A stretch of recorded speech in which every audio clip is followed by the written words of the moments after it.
Hello, good morning everyone. कैसे हो आप सब लोग? बढ़िया बढ़िया, गुड मॉर्निंग गुड मॉर्निंग। ये न्यू चैप्टर, यस। चलो आज नया टॉपिक शुरू करेंगे हम लोग। अब चलो, गुड मॉर्निंग। सेटल डाउन कर जाओ 1 मिनट के लिए।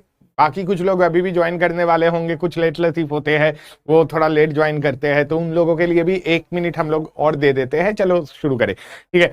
अच्छा, हम लोग आज ट्रिग्नोमेट्री अभी के लिए खत्म कर रहे हैं। ट्रिग्नोमेट्री में सॉल्यूशन ऑफ ट्रायंगल्स हम लोगों का रह गया। सॉल्यूशन ऑफ ट्रायंगल्स यार इसी के साथ अगर करते ना तो थोड़ा सा ज्यादा बोरिंग हो जाता है। ट्रिग्नोमेट्री के एक टॉपिक ही अच्छा नहीं लगता है उतना, तो तीन तीन टॉपिक एक साथ आ जाते हैं तो और भी बेकार लगता है।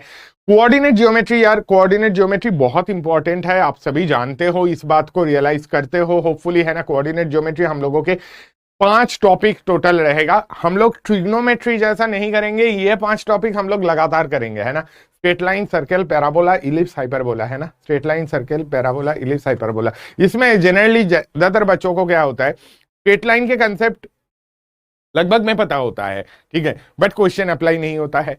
सर्कल अगेन लगभग में सेम टाइप का चीज होता है। पैराबोला, इलिप्स, हाइपरबोला तक आते आते गिव अप मोड में आ जाते हैं बहुत लोग, ठीक है। तो बट आपको यहाँ पे पूरे टाइम पे पेशेंस रखना है। कोऑर्डिनेट ज्योमेट्री, यार पैराबोला, इलिप्स, हाइपरबोला के अगर आप कंसेप्ट जानते हो ना, सिर्फ कंसेप्ट जानते हो और स्ट्रेट लाइन अप्लाई करना आता है तो सारा कुछ हो जाता है, क्वेश्चन काफी इजीली हो जाते हैं। बट कोऑर्डिनेट ज्योमेट्री में सबसे ज्यादा जरूरी होता है विजुअलाइजेशन। अगर आप सही तरीके से चीजों को विजुअलाइज कर पाते हो, चीजों के बारे में अच्छे से उस चीज को समझ के उसको ड्रॉ करके चीजें ऑब्जर्व कर सकते हो, मैक्सिमम क्वेश्चंस काफी इजीली बन जाता है। हम लोग आज जनरल कोऑर्डिनेट ज्योमेट्री के बारे में शुरू में बात करेंगे थोड़ा सा, ठीक है। किस किस के बहुत अच्छे, किस किस को अच्छा लगता है कोऑर्डिनेट ज्योमेट्री?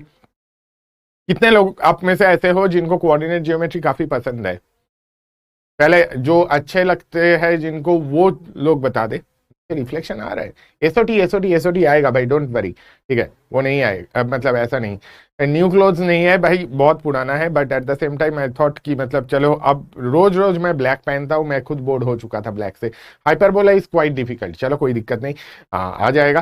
कैलकुलस कब होगा? Calculus once we are done with coordinate geometry, उसके बाद हम लोगों के, अगर आप टॉपिक का फ्लो देखोगे उसमें के बाद हम लोगों का रहेगा permutation, combination, binomial, complex number, उसके बाद जाके कैलकुलस रहेगा। बहुत लोग है, अगर जिन लोगों को कोऑर्डिनेट ज्योमेट्री अच्छा नहीं लगता है उन लोगों के लिए मैसेज है भाई, प्लीज अच्छे से शुरू से देख लो, ये थ्योरीज काफी आसान है। जस्ट अगर आप सही तरीके से चीजों को रिलेट करोगे, सही तरीके से चीजों को विजुअलाइज करोगे तो आराम से बन जाएगा, इतना कुछ खास डिफिकल्ट चीजें है नहीं, ठीक है।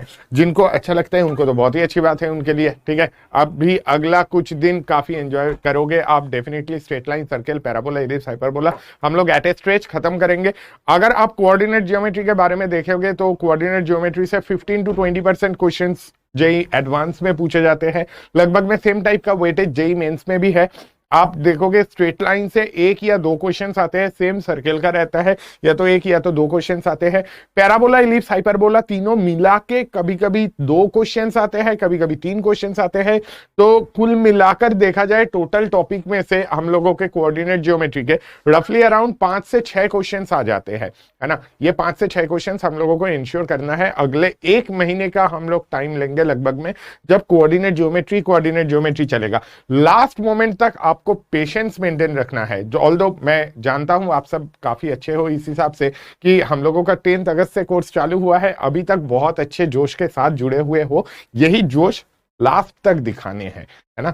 चलो, सौरभ ऐसा बिल्कुल नहीं है, मुझे समझ में नहीं आता है। यश चौधरी कोई दिक्कत नहीं, अगर मतलब नहीं अच्छा लगता है कोई बात नहीं, बेसिक से। अच्छा, no idea about coordinate geometry, basic से। हेट ट्रिगो, यार as a student I used to hate trigo as well, but at the same time trigo के क्वेश्चंस ना बाद में, अगर आपके अंदर प्रॉब्लम सॉल्विंग एटीट्यूड है ना, तो आपको ट्रिगो अच्छा लगना चाहिए। धीरे धीरे मैंने रियलाइज किया यार कुछ नहीं है इसमें, तो ट्रिक ही लगता है, ट्रिगो बहुत अच्छी चीजें है, ठीक है। तो मतलब ट्रिक वाले चीजें आपको ज्यादा पसंद आना चाहिए अगर आप मैथ्स में ज्यादा इंटरेस्ट लेते हो तो, ठीक है। ट्रिगो से कितने क्वेश्चंस आते हैं? बहुत ज्यादा नहीं आते हैं। ट्रिगो से सिर्फ और सिर्फ ट्रिगो बेस्ड क्वेश्चन उतना भी ज्यादा नहीं आता है, but at the same time ठीक ठीक आते हैं।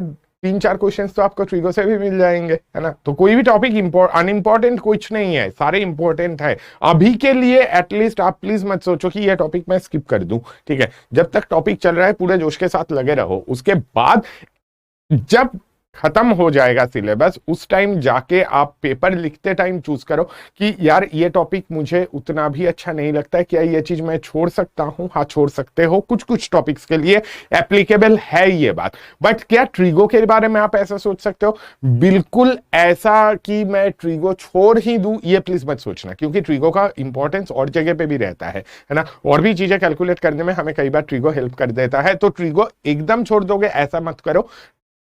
फॉर्मूले ट्रिगो के जो हम लोगों ने अलग अलग एप्लीकेशंस देखे हैं उसमें से बहुत सारा चीज इंडेफिनिट में भी यूज होता है, डिफरेंशिएशन में यूज होता है। तो वहां के क्वेश्चन सॉल्व करने के लिए भी ट्रिगो थोड़ा बहुत इंपॉर्टेंट है, ठीक है। तो ऐसा बिल्कुल ट्रिग्नोमेट्री को इग्नोर मार देंगे ऐसा मत करना, ठीक है। चलो कोऑर्डिनेट ज्योमेट्री की अगर हम लोग बात करें, शुरू करते हैं। हाँ हम लोगों ने ढेर सारी बात कर ली है, अब सेटल डाउन कर लिया ना सब।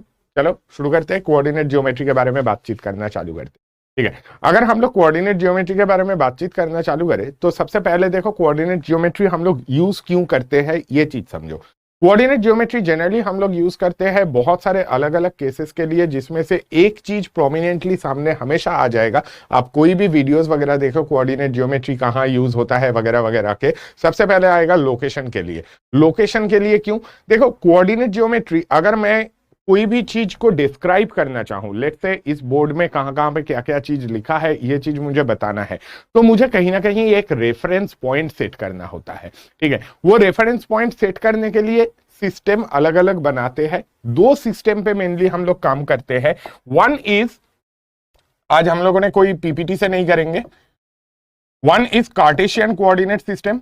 एक सिस्टम रहता है कार्टेशियन कोऑर्डिनेट सिस्टम, ठीक है। कार्टेशियन कोऑर्डिनेट सिस्टम ही आप जो जनरली यूज करते हो वो है। और दूसरा उसके अलावा और एक चीज होता है, उसको क्या कहते हैं? उसे कहते हैं पोलर कोऑर्डिनेट सिस्टम, ठीक है।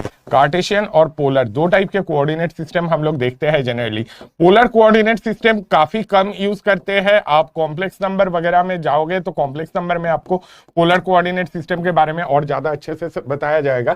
कार्टेशियन कोऑर्डिनेट सिस्टम में क्या रहता है, हम लोग क्या करते हैं कि एक एक्स एक्सिस पकड़ते हैं, एक वाई एक्सिस पकड़ते हैं, है ना। ये एक्स एक्सिस है, ये वाई एक्सिस है, इधर नेगेटिव एक्स एक्सिस, इधर नेगेटिव वाई एक्सिस। इसके बीच में अगर कोई पॉइंट है तो उस पॉइंट को एक्स कॉमा वाई अगर पॉइंट है, आप जानते हो ऑलरेडी ये वाला डिस्टेंस क्या होता है, this much distance is obviously x, है ना। ये डिस्टेंस क्या होता है, दिस डिस्टेंस इज y। तो अगर आपके पास कोई भी पॉइंट है, उस पॉइंट का x कोऑर्डिनेट जो है, that x coordinate is distance of the point. ये वाला जो x कोऑर्डिनेट है, ये x कोऑर्डिनेट क्या देगा आपको? मॉड्यूलस x एक्चुअली बता देगा distance of the point from y axis. आपको लगेगा कि ये तो बेसिक चीज है, बट ये चीज भी ना कहीं काम आता है। Distance of the point from y axis, है ना। y एक्सिस से डिस्टेंस जो है वो मॉड्यूलस x बताता है। मॉड्यूलस y क्या करता है? मॉड्यूलस y बताता है distance of the point from, यहां पे से मॉड्यूलस y आपको बता देगा distance of the point from x axis, है ना। अब बोलोगे मॉड्यूलस की जरूरत क्या थी यार? अगर माइनस में है, यहाँ पे कोई कोऑर्डिनेट है x, y, तो ये वाला डिस्टेंस आपका क्या होगा? ये वाला डिस्टेंस अगर आप x बताओगे गलत होगा, क्योंकि थर्ड क्वाड्रेंट के पॉइंट है। x coordinate of course negative है, ये वाला डिस्टेंस आपका क्या होगा? -x। या तो आप इन जनरल बोल सकते हो this distance is modulus x। ये वाला डिस्टेंस क्या होगा? This distance is modulus y, है ना। तो कार्टेशियन कोऑर्डिनेट सिस्टम ये रहता है। पोलर कोऑर्डिनेट सिस्टम क्या होता है? Polar coordinate system simply x और वाई कोऑर्डिनेट से नहीं काम करता है। उसमें क्या रहता है? उसमें रहता है देखो ऐसा कि आपको एक्सिस तो वही है, बट उसमें हम लोग मेजर किसके थ्रू करते हैं? कोई भी पॉइंट का डिस्टेंस फ्रॉम ओरिजिन, उस चीज को डिनोट करते हैं आर से, ठीक है। किसको आर से डिनोट करते हैं? डिस्टेंस फ्रॉम ओरिजिन, ठीक है। डिस्टेंस फ्रॉम ओरिजिन आर से डिनोट करते हैं, और वो पॉइंट ओरिजिन पे जो एंगल सबटेंड करेगा that angle is called theta. तो पोलर कोऑर्डिनेट सिस्टम में हम लोग क्या करते हैं? पॉइंट्स को लेते हैं आर कॉमा थीटा, है ना। तो जो मेरा कार्टेशियन कोऑर्डिनेट सिस्टम में एक्स कॉमा वाई पॉइंट है, अगर वही आर कॉमा थीटा वाला पॉइंट हुआ, ये एक्स कॉमा वाई को ही अगर मैं आर कॉमा थीटा लिखूं, आर कॉमा थीटा में आर क्या है?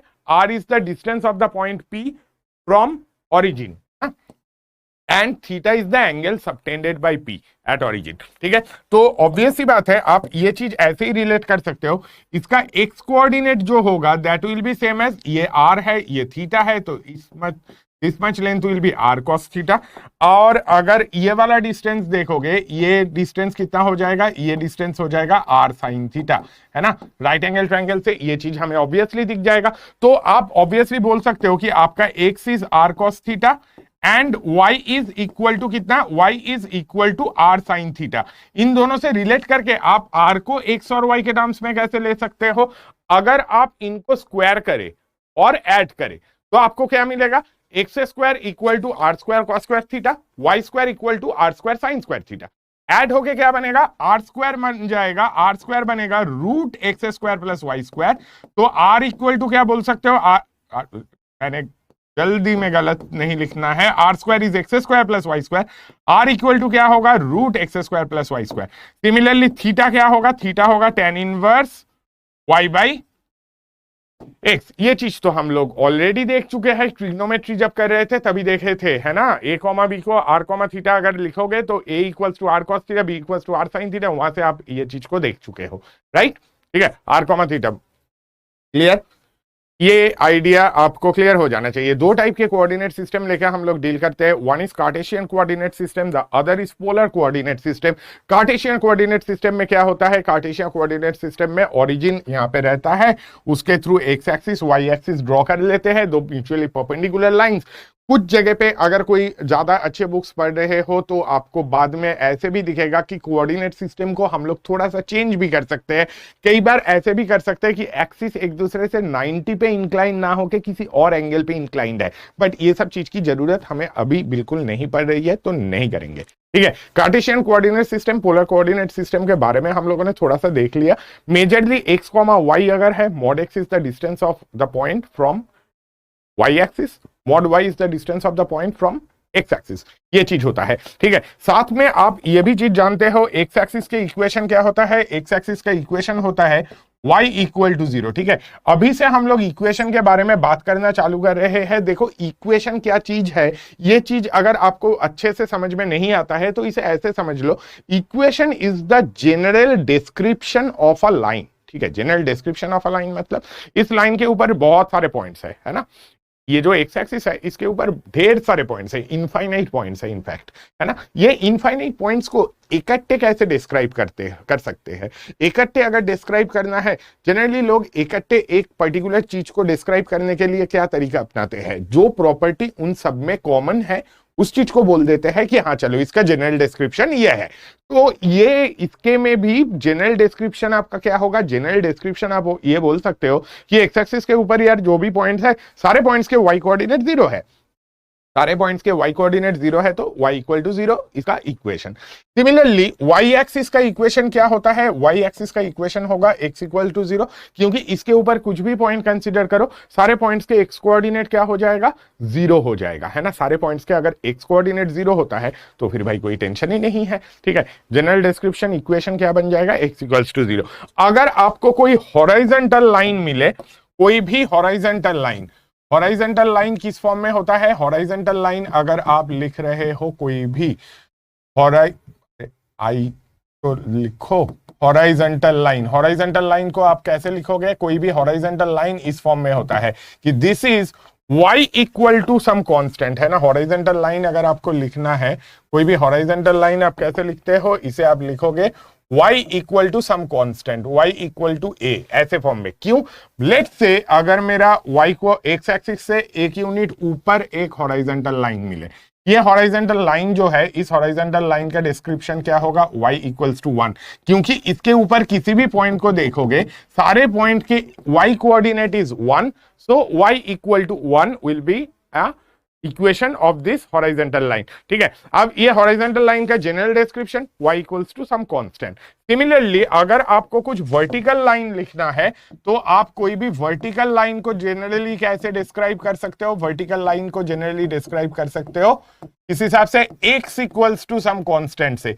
मान लो x equals to b, let's say अगर मेरे पास 0, 1, 0, 2, 0 के थ्रू ये वर्टिकल लाइन ले लिया, ये वर्टिकल लाइन ले लिया तो आपको इसका इक्वेशन क्या बताना चाहिए, x equals to constant x equals to 2 आ जाएगा, है ना, क्योंकि इसके ऊपर 2,0 ये पॉइंट है ना, इसके ऊपर कोई भी पॉइंट देखो, सारे पॉइंट के x कोऑर्डिनेट कितना आएगा, 2 आएगा, है ना।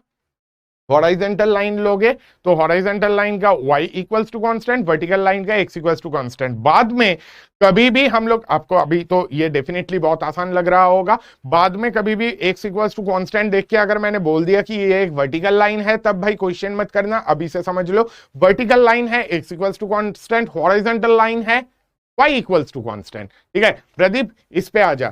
ठीक है Jatin Kashyap, is this first slide? हाँ बेसिकली फर्स्ट पेज है। ठीक है आज स्लाइड्स ही नहीं है, ठीक है मोस्टली चीजें हम लोग लिख के देखेंगे। ठीक है चलो क्लियर।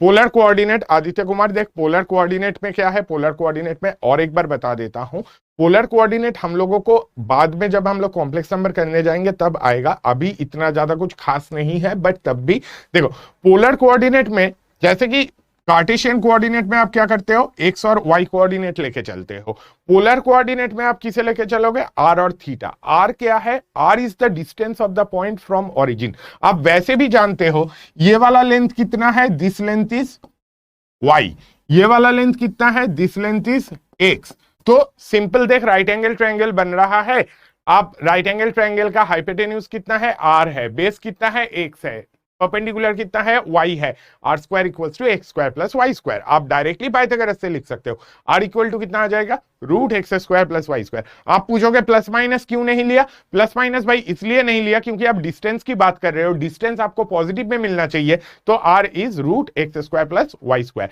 थीटा क्या होगा भाई, y is r sine theta, x is r cos theta, और वैसे भी आपको दिख सकता है कि tan theta is equal to y by x, theta tan inverse y by x. ठीक है क्लियर हो गया भाई, ये सारा बेसिक चीजें है ना, Cartesian coordinate system, polar coordinate system हम लोगों ने समझ लिया। ठीक है एक छोटा सा एग्जांपल, छोटा सा एक एग्जांपल हम लोग ले लेते हैं, ये वाली चीज अगर आपको समझ में आ गया तो यहीं पे ले लेते हैं, ज्यादा दूर नहीं जाते हैं। एक चीज बताओ, अगर आपको ये वाला पॉइंट दे दिया, ठीक है लेट्स से आपको एक पॉइंट दे रहा हूं मैं, -1 कॉमा, माइनस क्यों छोड़ो, माइनस भी नहीं लेते हैं, सिंपली 1,√3 ले लेते हैं। ठीक है 1,√3 वाला पॉइंट अगर आप कंसीडर करोगे, ये पॉइंट का पोलर कोऑर्डिनेट क्या होगा, अगर मैं पूछूं 1,√3 ये वाला पॉइंट का पोलर कोऑर्डिनेट क्या होगा, अगर मैंने आपसे पूछा तो आपको आर और थीटा में आंसर लिखना है। आर और थीटा में आंसर कैसे लिखोगे, यही चाहिए, आर की वैल्यू चाहिए और थीटा की वैल्यू चाहिए। आर कितना होगा, आर तो इजीली आ जाएगा, आर कितना हो जाएगा बताओ, angle can be taken from y axis, नहीं नहीं नहीं नहीं नहीं उधर से नहीं लेंगे प्रदीप, क्यों भाई क्यों,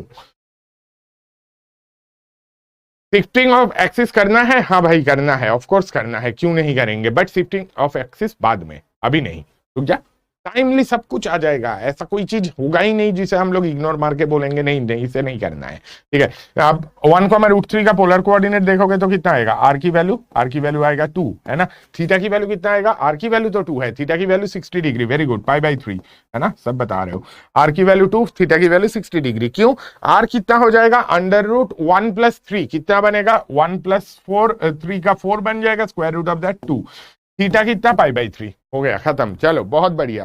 ठीक है आगे बढ़ते हैं, है ना, ये वाली चीज पे कितना ही टाइम लेंगे। ठीक है चलो ये समझ में आ गया, आर कॉमा थीटा लिखना था, आर इज 2 थीटा इज π/3, हो गया मेरा पोलर कोऑर्डिनेट मिल गया। ठीक है तो 2, π/3 उसका पोलर कोऑर्डिनेट हो जाएगा। ठीक है अब वापस आते हैं दूसरे चीजों पे, दूसरे चीज क्या क्या है, सबसे पहले जो चीज आप जानते हो, कार्टेशियन कोऑर्डिनेट सिस्टम में ही मेनली हम लोगों को काम करना है।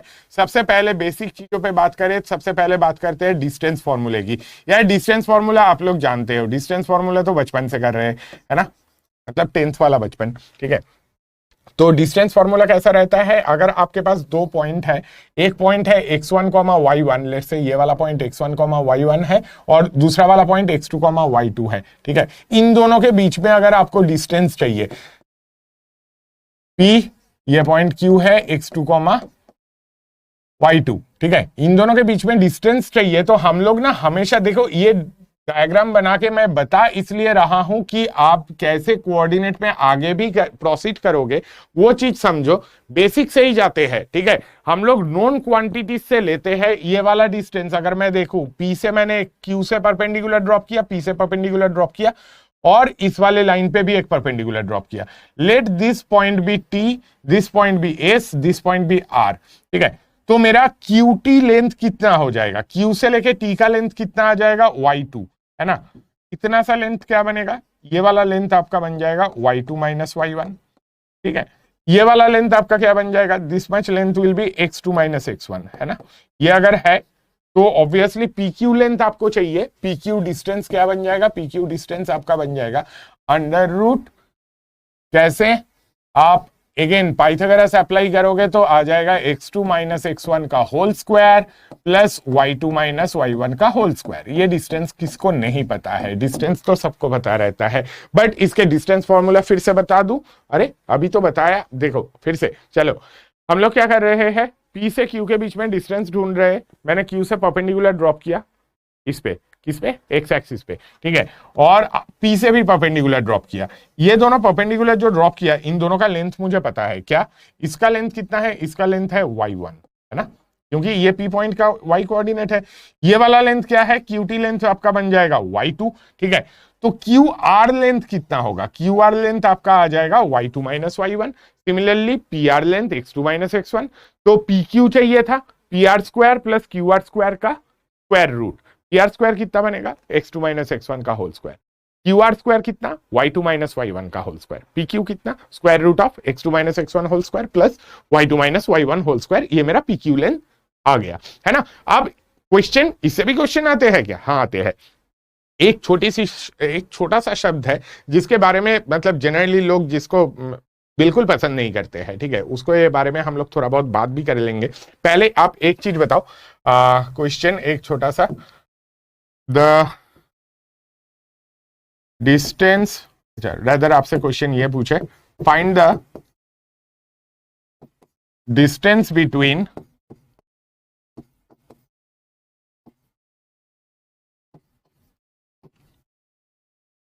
cos alpha, cos beta and sin alpha, sin beta if alpha minus beta is equal to, let's say, pi by 3, ठीक है। आपको क्या पूछा मैंने, cos alpha cos beta and sin alpha sin beta के बीच में डिस्टेंस फाइंड करो if alpha minus beta is equal to pi by 3। जो बोल रहे हो ये वाला बोर्ड सही है, उसमें एक इशू ये है कि इसमें प्री रिटन कुछ नहीं आ सकता है, मुझे पूरा लिखना पड़ेगा, ठीक है। पूरा लिखना पड़ेगा तो उस प्रोसेस में आपके टाइम थोड़ा सा ज्यादा जाता है। ये डायग्राम अदरवाइज मैं बना के लाता तो आज थोड़ा सा पीपीटी में कुछ इश्यूज आ रहे थे जिसलिए मैंने नहीं लिया, ये वाले बोर्ड पे कर रहे। बट वो डायग्राम मुझे बनाने की जरूरत नहीं पड़ती है, पहले से रखा होता तो मैं उस पर समझा देता बस, ठीक है। चलो जल्दी, इसके बीच में distance cos alpha cos beta sin alpha sin beta given alpha minus beta is equal to pi by 3, ठीक है। सिर्फ ये करना है। एक सेकेंड, अल्फा माइनस बीटा नहीं, अल्फा प्लस बीटा है, ठीक है। अल्फा प्लस बीटा ले लो, अल्फा प्लस बीटा की वैल्यू पाई बाई 6 ले, ठीक है, ज्यादा इजी पड़ेगा, मतलब आंसर ज्यादा सही आएगा। Alpha plus beta is pi by 6। जिसने अल्फा माइनस बीटा के लिए करने चले गए थे, आई एम सॉरी, फिर से और एक बार देख लो, इस चीज के लिए देख लो, ठीक है। ट्रिग्नोमेट्री का ऑडियो नहीं यार, ऑडियो सही है।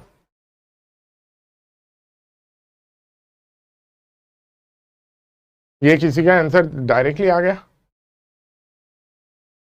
ठीक है। चलो बढ़िया, ऋषि ट्रिग्नोमेट्री,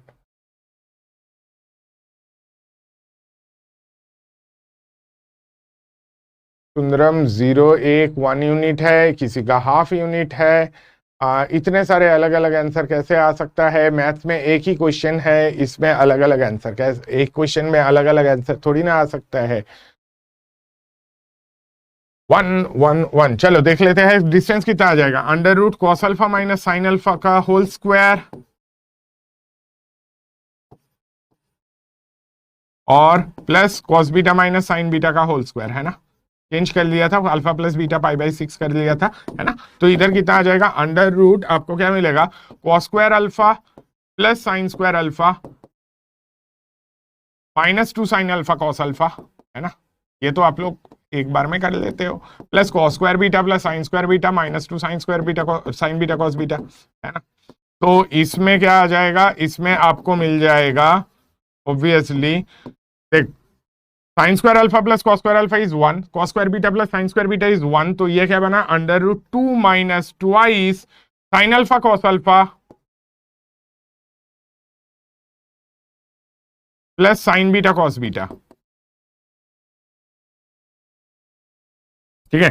तो क्या आ जाएगा, आपको मिल जाएगा under root 2 minus sine 2 alpha plus sine 2 beta, दोनों चीज चाहिए था actually, alpha plus beta alpha minus beta, but anyway root 2 minus यहां पे आ जाएगा twice sine alpha plus beta by 2, alpha plus beta सिर्फ इतना ही रहेगा, अल्फा प्लस बीटा, है ना, इनटू साइन क्या करता है कॉस अल्फा माइनस बीटा, है ना, ये आएगा। अब देखो इसको क्या लिख सकते हो, आप इसे लिख सकते हो 2 minus sign alpha plus beta कितना बन जाएगा, alpha plus beta pi by 6 है, अल्फा प्लस बीटा अगर पाई बाई 6 है डालोगे, साइन पाई बाई 6 कितना बन जाएगा 1/2, तो ये 2 इंटू 1/2 1 आ जाएगा, तो this is 2 minus cos alpha minus beta. अब अगर मैं कॉस अल्फा माइनस बीटा भी प्रोवाइड करूं, अल्फा प्लस बीटा दे दिया, अल्फा माइनस बीटा भी अगर प्रोवाइड कर देता, तो फिर आपका आंसर एक परफेक्ट आ जाता कि हाँ ठीक है चलो alpha minus beta pi by 3 है, तो उसको भी सेटिस्फाई करा, तो वहां से आपको परफेक्ट आंसर मिल रहा था। यहां पे कैसे आ जाएगा भाई, अल्फा माइनस बीटा भी होना चाहिए, हाँ अल्फा, अब बात यह है लॉकमार देख, अल्फा माइनस बीटा अगर है तो अल्फा माइनस बीटा में अल्फा प्लस बीटा दिया है, अल्फा माइनस बीटा दिया है, क्या आपको अल्फा और बीटा की वैल्यूज डायरेक्टली पता नहीं होगा, दैट केस बिल्कुल पता होगा, तो क्या हम लोगों को वो देना चाहिए, नहीं, आपको आंसर इस फॉर्म में ही मिलता कि आपको इस वाले केस में आंसर दे दिया जाएगा ऐसा कि मान लो कि आपका आंसर है root 2 sine alpha plus minus beta by 2, ये आपके ऑप्शंस इस हिसाब से होंगे, एक ऑप्शन तो ऑफ कोर्स ये भी होगा, ठीक है, root 2 cos alpha minus beta by 2 का मॉड, ऐसे ऑप्शंस दे दिए जाएंगे, एक ऑप्शन ये भी रहेगा root 2 minus cos alpha minus beta, ठीक है, इस हिसाब से ऑप्शन दिया जाएगा, नन ऑफ दिस, ठीक है, तो ऑप्शन में से चूज कर लेंगे, ऑप्शन में से चूज करके ऑफ कोर्स ऑप्शन सी आ जाना चाहिए। कॉस अल्फा माइनस बीटा का फॉर्मूला यूज कर सकते हो, क्या दिक्कत है, but cos alpha minus beta का फॉर्मूला यूज करके मिलेगा क्या, मैंने अल्फा माइनस बीटा के लिए और कोई वैल्यू तो दिए नहीं ना अल्फा और बीटा का, ठीक है, रूट 2 कॉस, हाँ square root of 2 cos alpha minus beta, ठीक है, बढ़िया, वेरी गुड।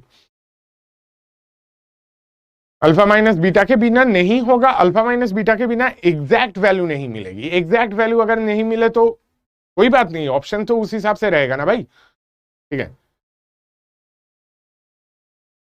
ठीक है।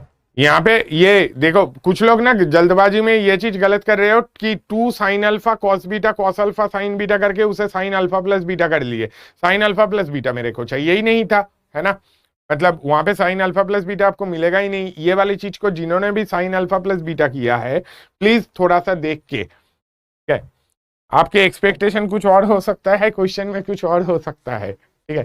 चलो डिस्टेंस फॉर्मूला तो एक्चुअली सिंपल चीज है, हम लोग जिस चीज के बारे में बात करने वाले थे डिस्टेंस फॉर्मूला, तो आपको सिर्फ और सिर्फ फॉर्मूला ही मिलेगा, x2 माइनस x1 का होल स्क्वायर, दोनों के x कोऑर्डिनेट के डिफरेंस को स्क्वायर कर दिए, दोनों के y कोऑर्डिनेट के डिफरेंस को स्क्वायर कर दिए, और आपको उसका स्क्वायर रूट ले लिया तो डिस्टेंस मिल गया, ये बहुत सिंपल है, ठीक है। मेनली जो पॉइंट पे मैं बात करने जा रहा था दैट इज लोकस, ठीक है, ये एक चीज है जिसको ज्यादातर लोग पसंद नहीं करते हैं, ठीक है, तो लोकस जो चीज है इसको अभी समझ लो थोड़ा सा, ठीक है, हम लोग सारे through out coordinate geometry locus use करेंगे ही, क्वेश्चन में लोकस आएगा ही आएगा, तो जनरली बहुत लोग ये करते हैं कि लोकस को लास्ट में लेते हैं, ठीक है, मैक्सिमम लोग लोकस को लास्ट में इसलिए लेते हैं ताकि लोकस में जनरली लोग कंफ्यूज्ड रहते हैं तो बाद में लेते हैं, रेदर मेरा टारगेट ये रहेगा आप सभी ड्रॉपर में हो, है ना, मोस्टली ड्रॉपर में हो, ठीक है,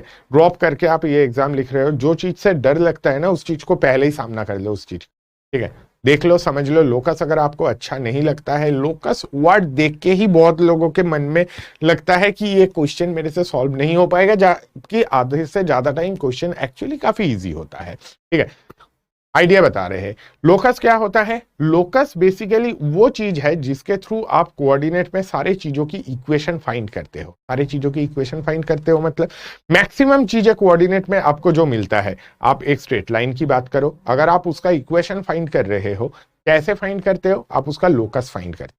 ठीक है, लोकस किस चीज का? उसके ऊपर किसी भी एक जनरल पॉइंट जो कंडीशन सेटिस्फाई करता है, वो सारे कंडीशंस को अगर आप इकट्ठे एक साथ करते हो, उसके थ्रू जो प्रॉपर्टीज जो प्रॉपर्टीज वो सेटिस्फाई करता है, वो सारे प्रॉपर्टीज सेटिस्फाई कराते हो, तो फिर आपको एक आइडिया लग जाता है कि अच्छा ये इक्वेशन फॉलो कर रहे हैं। ठीक है, जबकि जैसे कि मैं आपको इस थोड़ी देर पहले बता रहा था कि आप जो कोई भी वर्टिकल लाइन की बात अगर कर रहे हो, उस वर्टिकल लाइन के इक्वेशन आप क्या बताते हो? x equals to some constant. Actually वो इक्वेशन को ना हम लोग ऐसे समझ सकते हैं, अगर मैं एक वर्टिकल लाइन की बात करूं, ये एक वर्टिकल लाइन है, ये वर्टिकल लाइन को एक लोकस के पॉइंट ऑफ व्यू से कैसे सोचा जाए कि एक पॉइंट ना ऐसा मूव कर रहा है कि वो सीधे सीधे वर्टिकली एक्स एक्सिस के परपेंडिकुलरली थ्रू आउट मूव किया जा रहा है। ठीक है, अब आपसे पूछा कि इस पॉइंट का लोकस बताओ। ठीक है, मैंने ये बता दिया कि ये वर्टिकली एक्स एक्सिस से परपेंडिकुलर जा रहा है और एक्स एक्सिस को 2,0 पे कट करते हुए जा रहा है, तो इस पॉइंट का लोकस बताओ। अगर मैंने आपसे पूछा कि इस पॉइंट का लोकस बताओ, तो आप कैसे बता सकते हो? इस पॉइंट का लोकस आप ऐसे बता सकते हो कि हाँ जी, यहां से जब से पॉइंट चालू हुआ, वो चालू होके थ्रू आउट जो नीचे गिर रहा है, थ्रू आउट इट्स पाथ, ये क्या कर रहा है? इसका एक्स कोऑर्डिनेट हमेशा 2 रहेगा। तो आप इसका लोकस क्या बताओगे? आप इसका लोकस बताओगे x इक्वल्स टू। ठीक है, आइडिया समझ में आया?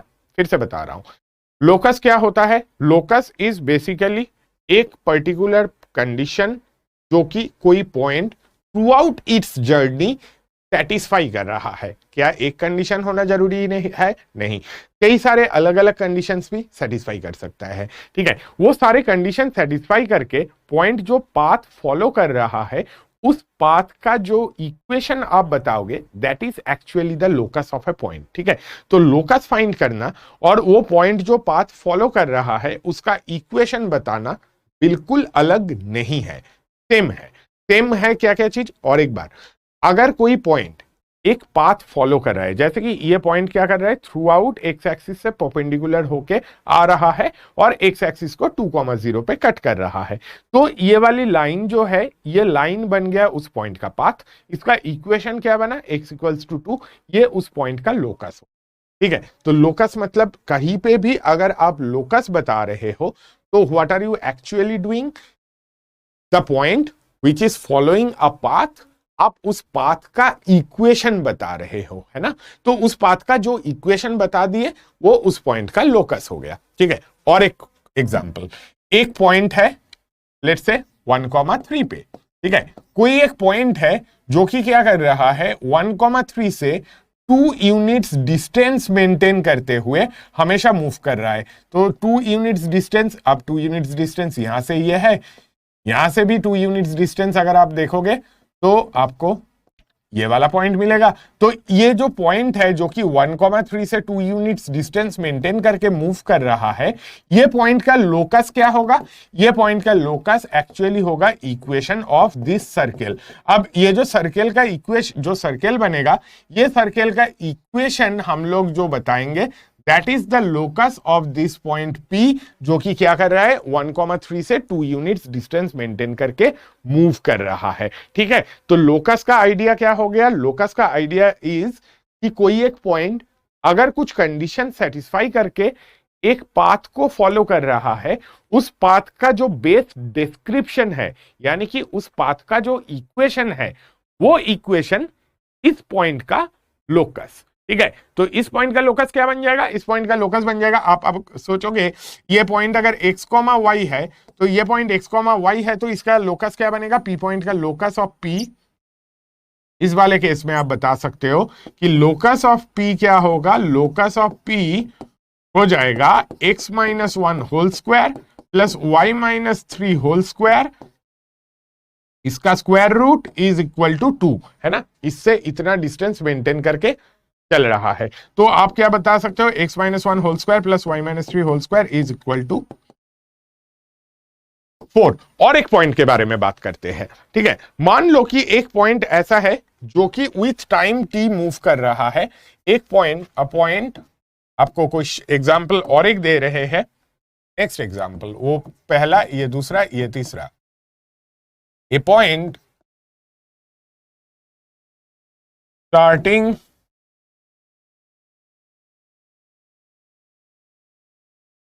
at t equal to 0 moves, starting at t equals to 0 भी छोड़ो, a point moves in a plane such that at time t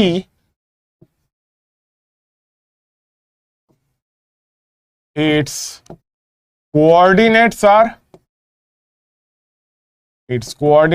are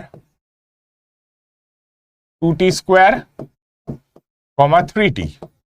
आपसे बोला फाइंड इट्स लोकस, ठीक है।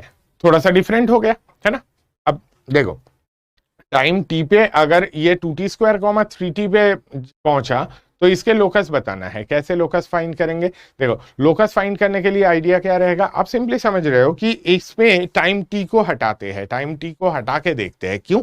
अगर मैंने कोई लोकस पूछा है मतलब उसके एंटायर पाथ के बारे में आइडिया चाहिए। पूरा जो पाथ वो फॉलो कर रहा है इरेस्पेक्टिव ऑफ टाइम, क्या फॉलो कर रहा है ये आपको देखना है। अगर क्या फॉलो कर रहा है ये आपको देखना है तो फिर आप क्या करोगे, आप सोचोगे कि ठीक है चलो इसका एक्स कोऑर्डिनेट जो है that x coordinate is 2t square, इसका वाई कोऑर्डिनेट जो है that why coordinate is 3t, ठीक है। तो मैं देखूंगा कि टी स्क्वायर इक्वल्स टू कितना है, t square is equals to x by 2। t equal to कितना है, t equals to y by 3। तो टी स्क्वायर इक्वल्स टू कितना है, t square equals to y square by 9, ठीक है। दोनों को इक्वेट करो, आपको क्या मिलेगा, y square by 9 equals to x by 2। तो आप क्या लिख सकते हो, इसका लोकस क्या बनेगा, 2y square equals to 9x, ठीक है। इरेस्पेक्टिव ऑफ टाइम जब देखने जाऊंगा, हाँ नाइस, दक्ष सिंह राठौर, मस्त, ठीक है। 2,3 देख, बेसिकली इसके जर्नी में एक टाइम पॉइंट पे एक पर्टिकुलर कोऑर्डिनेट है, ठीक है। त्रिपाठी देख, 2,3 बोला आपने, 2,3 क्या होगा, t इक्वल्स टू 1 डालोगे तो 2,3 मिलेगा, ठीक है। बट हम लोगों को लोकस मतलब क्या मिलेगा, लोकस मतलब ऐसा मिलेगा, देखो t इक्वल टू अगर आप इसमें 0 डालते हो, let's say t equal to 0 पे इसकी वैल्यू कितनी आएगी, 0,0। t इक्वल्स टू 1 पे इसके वैल्यू कितनी आएगी, t इक्वल्स टू 1 पे इसकी वैल्यू है 2,3 लेट्स से यहाँ पे है। t इक्वल्स टू 2 में इसकी वैल्यू कितनी आएगी, 4,9, ठीक है, 4,9 यहाँ पे है। ये सारे पॉइंट्स जो आ रहा है, t इक्वल्स टू -1 पे इसकी वैल्यू, t इक्वल्स टू -1 में इसकी वैल्यू कितनी आ जाएगी, t इक्वल्स टू -1 डाल दो, t की वैल्यू -1 डालोगे तो ये बनेगा 2,-3, तो वो यहां पे रहेगा। ये सारे पॉइंट्स को ज्वाइन करके जो मुझे कर्व मिलेगा that is the locus of this point. ये 2 पे 3 पे है, 2 के करस्पॉन्डिंग कोऑर्डिनेट 3 है, 4 के करस्पॉन्डिंग 9 है, 2 के 2,-3, 4 के -9, ठीक है। ये सारे पॉइंट्स को ज्वाइन करके आपको सिंपली लोकस मिलता है। तो लोकस क्या होता है, अगर आपको कोई कंडीशन गिवन है, वो कंडीशन के बेसिस पे कोई पॉइंट अगर मूव कर रहा है, मूव करते टाइम वो एक पाथ फॉलो कर रहा है, वो पाथ का जो जनरल डिस्क्रिप्शन है, यानी कि उस पाथ का जो इक्वेशन है, वो लोकस है। अब हम लोग शुरू में ही लोकस की बात क्यों कर लिए, देखो शुरू में ही लोकस की बात कर लिए इसलिए ताकि हम लोग क्वेश्चन शुरू से ही लोकस के कर पाए, ठीक है। आइडिया समझ में आ गया लोकस का। अब जनरल डिस्क्रिप्शन लिख लो लोकस का, क्या रहता है, लोकस मतलब हम लोग क्या समझते हैं पहले से समझ लो। लोकस मतलब if a point moves in a plane की बात हम लोग कर रहे हैं क्योंकि हम लोग अभी 2 डायमेंशनल जियोमेट्री में है, 3 डायमेंशन में प्लेन की बात नहीं रहेगी, स्पेस की बात हो जाएगी। If a points move in a plane satisfying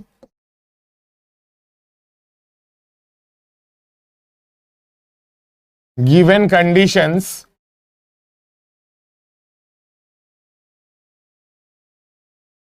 the path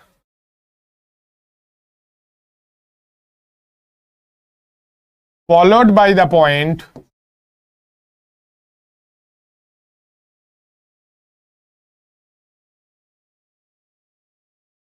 is the locus of the point. Is the path followed by the point is the locus of the point. ठीक है, फटाफट नोट कर लो ये चीज। ठीक है, अब इसमें अगर आप पूछोगे कि अरे सर यहाँ पे तो path followed by the point की बात कर दी आपने, तो पाथ फॉलो जो करेगा वो बता दो, बस खत्म करो लोकस की कहानी। बट आप पाथ को मैथमेटिकली कैसे डिस्क्राइब करोगे? पाथ को मैथमेटिकली डिस्क्राइब इस हिसाब से करोगे कि आप उस पाथ के इक्वेशन बताओगे। जैसे कि आप उस पाथ के इक्वेशन बताने जाओगे तो मतलब आप लोकस जो बता रहे हो that is the equation of the path जो कि वो पॉइंट फॉलो कर रहा है। तो अल्टीमेटली लोकस में आपको आके ना कोई इक्वेशन बताना है। वो कैसे बताएंगे? वो बताने के लिए आपको कुछ स्टेप्स फॉलो करने हैं। ठीक है, स्टेप 1 क्या करोगे? सबसे पहले एक काम करो, आपको ये करना है, assume the coordinates of the point, assume the coordinates of the point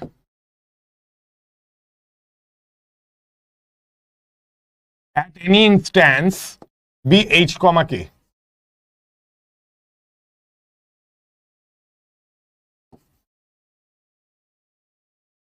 बोलोगे h, k क्यों ले रहे हैं? x, y लेना तो काफी रहता है, h, k क्यों ले रहे हैं? रीजन है, आपको क्वेश्चन में धीरे धीरे पता चल जाएगा। Step 2,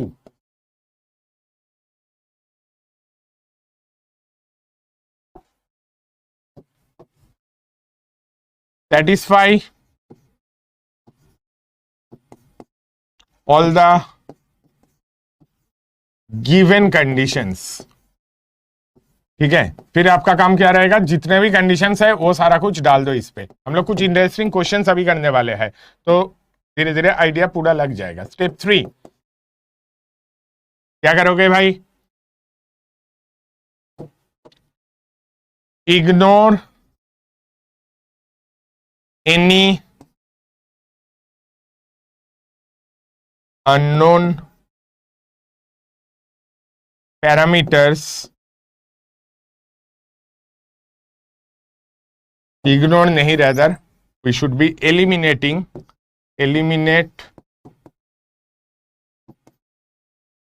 any unknown parameters assumed in step 2।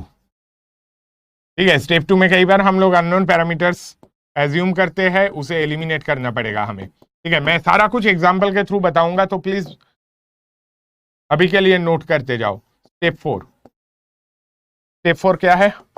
Finally जैसे कि पैरामीटर्स एलिमिनेट हो गया स्टेप 3 में, replace h by x and k by y। ठीक है, फटाफट नोट कर लो एक बार। एक ही कर्व में कितने लोकस हो सकते हैं? एक ही कर्व में कितने लोकस हो सकते हैं? अरे भाई देख, एक पॉइंट है ना, एक पॉइंट कुछ पर्टिकुलर कंडीशन सेटिस्फाई करते हुए जा रहा है। अगर कोई पॉइंट कुछ पर्टिकुलर कंडीशन सेटिस्फाई करते हुए जाए तो उसका जो कुछ भी पाथ फॉलो कर रहा है, अगर एक इक्वेशन के जगह पे दो अलग अलग इक्वेशन मिले तो भी वो उसी पॉइंट का लोकस ही माना जाएगा इकट्ठे। ठीक है, एक साथ पूरा लोकस बताना है भाई, ऐसा नहीं थोड़ा सा इधर थोड़ा सा उधर, एक ही पॉइंट का 3-4 अलग अलग लोकस बता दिया। ठीक है, लेट्स से मैं आपको एग्जांपल दे देता हूं। मान लो कि कोई पॉइंट ऐसा है कि ये y equals to x follow कर रहा है 0 से लेके 2 तक। ठीक है, और 2 से लेके 4 तक ये जो फॉलो कर रहा है वो फॉलो कर रहा है y equals to 4 minus x। ठीक है, तो आप इसका लोकस क्या बताओगे? आप इसका लोकस बताओगे y is equal to x when x lies between 0 to 2 and 4 minus x when x lies between 2 to 4। ठीक है, ये आप इस पॉइंट का लोकस बता सकते हो। ठीक है, चलेगा? क्लियर? कोई दिक्कत नहीं? आइडिया फिर से बता दूं, क्या क्या स्टेप्स है? देखो स्टेप्स ये है, आपको सबसे पहले क्या करना है कि कोई भी इंस्टेंस पे कोऑर्डिनेट एक एज्यूम कर लेना है h, k, ठीक है। फिर हम लोगों ने क्या बोला, लोकस क्या होता है, ये प्लेन में मूव करते हैं कुछ गिवन कंडीशंस को सेटिस्फाई करते हुए। तो सारे कंडीशंस को सेटिस्फाई करके, satisfy all the given conditions जो लिखा है, इसका मतलब ये है कि इस कंडीशंस को express them through mathematical equations, ठीक है। ये कंडीशंस को सेटिस्फाई कराओ मतलब express them through mathematical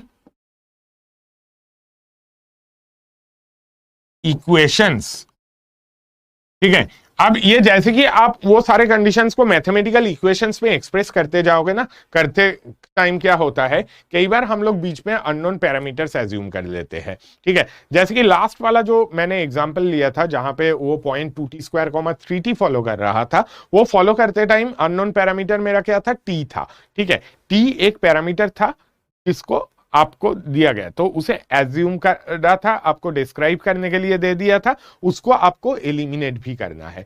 eliminate करने के बाद h के जगह पे x डालो, k के जगह पे y डालो। तो एकदम शुरू में पॉइंट का कोऑर्डिनेट आप x, y नहीं लोगे, h, k लोगे, ठीक है। क्यों लोगे, क्योंकि कई बार क्या होता है आपके इक्वेशन में दूसरे x, y भी होते हैं, साथ में इसका h, k आ जाता है।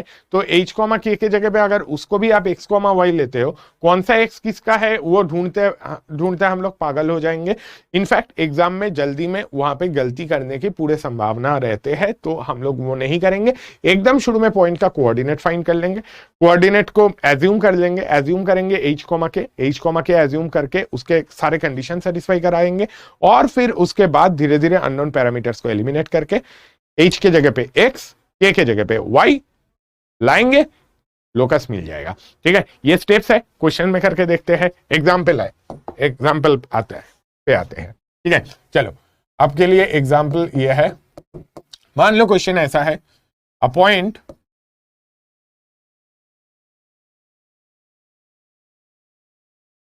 इज नॉट अ पॉइंट, आप ऐसे ले लो, straight line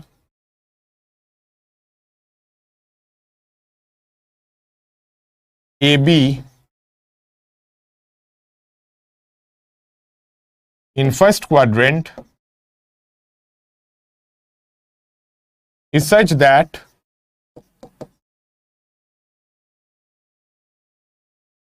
A and B are respectively on x-axis and y-axis, ठीक है। ए बी पॉइंट ए दो है, दोनों एक्स एक्सिस और वाई एक्सिस के ऊपर है respectively. Find the locus of the point, find the locus of the point that divides AB in the ratio, that divides AB in the ratio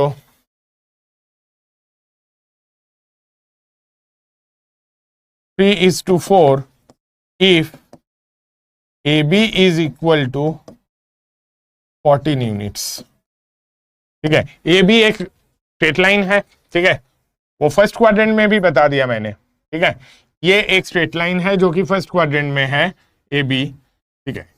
A point है x axis पे, B point है Y axis पे, AB का length मैंने दे दिया 14 units. यहां पे AB को कोई 3:4 रेशियो में डिवाइड कर रहा है। एक चीज आप हमेशा शुरू से लेके चल सकते हो, AB जो है, AB कैसा रहेगा, ए पॉइंट का, देखो AB को 3:4 में जब डिवाइड करने के लिए बोल रहा है, तो हमेशा आप ये मान के चल सकते हो ए के साइड में 3 है, बी के साइड में 4 है। ऐसा नहीं होना चाहिए कि ए बी में से आप पी पॉइंट ऐसे ले लिए कि ए के साइड में 4 आ गया, 3 बी के साइड में 3 आ गया, ऐसा नहीं चलेगा, ठीक है। तो पी पॉइंट अगर कहीं पे ले रहे हो जो कि ए बी को 3:4 रेशियो में डिवाइड कर रहा है, तो आप बोल सकते हो कि ए पी के साइड में 3 है और बीपी के साइड में 4 है। आपको क्या चाहिए, पी पॉइंट का कोऑर्डिनेट्स चाहिए, इलिप्स, सर्किल, लोकस का मतलब एक तरह का लिमिट, नहीं नहीं, लिमिट तो कहीं पे कहीं से कहीं तक नहीं है। लोकस का मतलब बेसिकली आप इक्वेशन फाइंड कर रहे हो, ये चीज हमेशा ध्यान रखो।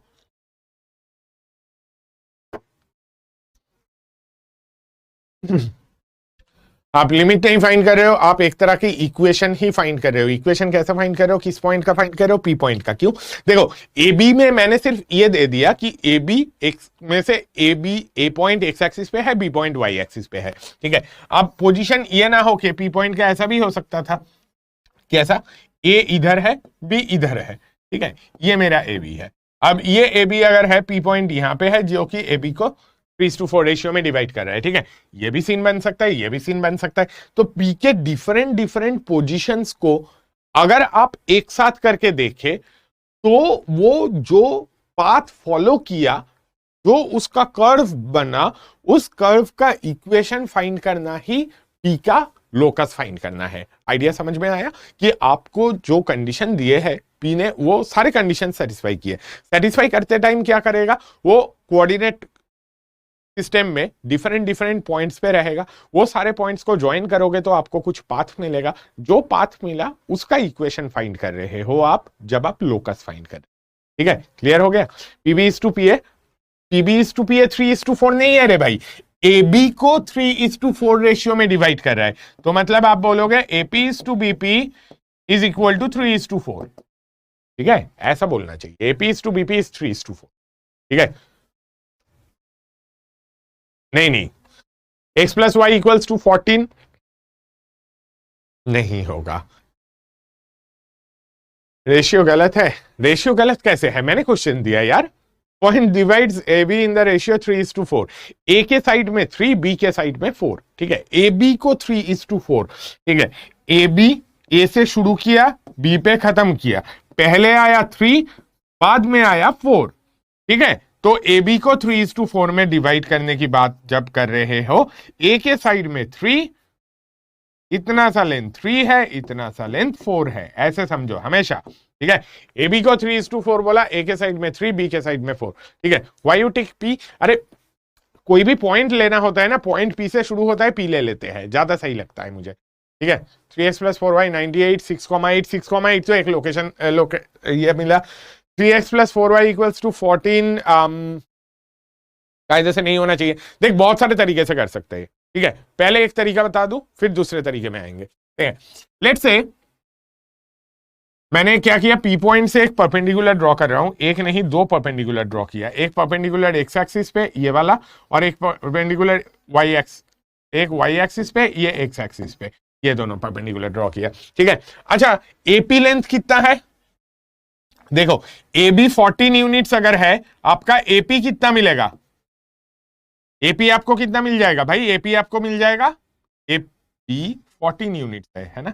ए बी अगर 14 यूनिट्स है तो मेरा एपी लेंथ बन जाएगा ऑब्वियसली, देखो 3:4 तो इधर 6 बनेगा, और ये वाला लेंथ कितना बनेगा, ये वाला लेंथ बन जाएगा 8, है ना, ये 8 बनेगा, ठीक। अब आपको क्या करना है, आपको पी पॉइंट का लोकस फाइंड करना है, ठीक है। पी पॉइंट जो है, पी पॉइंट को मान लेता हूं कुछ, P point is h, k, ठीक है।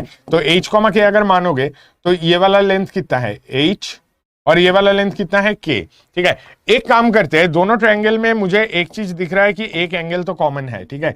ये एंगल अगर थीटा है तो क्या ये एंगल भी थीटा नहीं होगा, हाँ जी हो जाएगा, ठीक है। तो आप क्या देख सकते हो, आपका h जो है that h is equal to, देखो 8 का प्रोजेक्शन ऑन दिस, 8 का प्रोजेक्शन ऑन दिस, 8 का प्रोजेक्शन ऑन दिस मतलब क्या बनेगा, वो बनेगा 8 cos थीटा।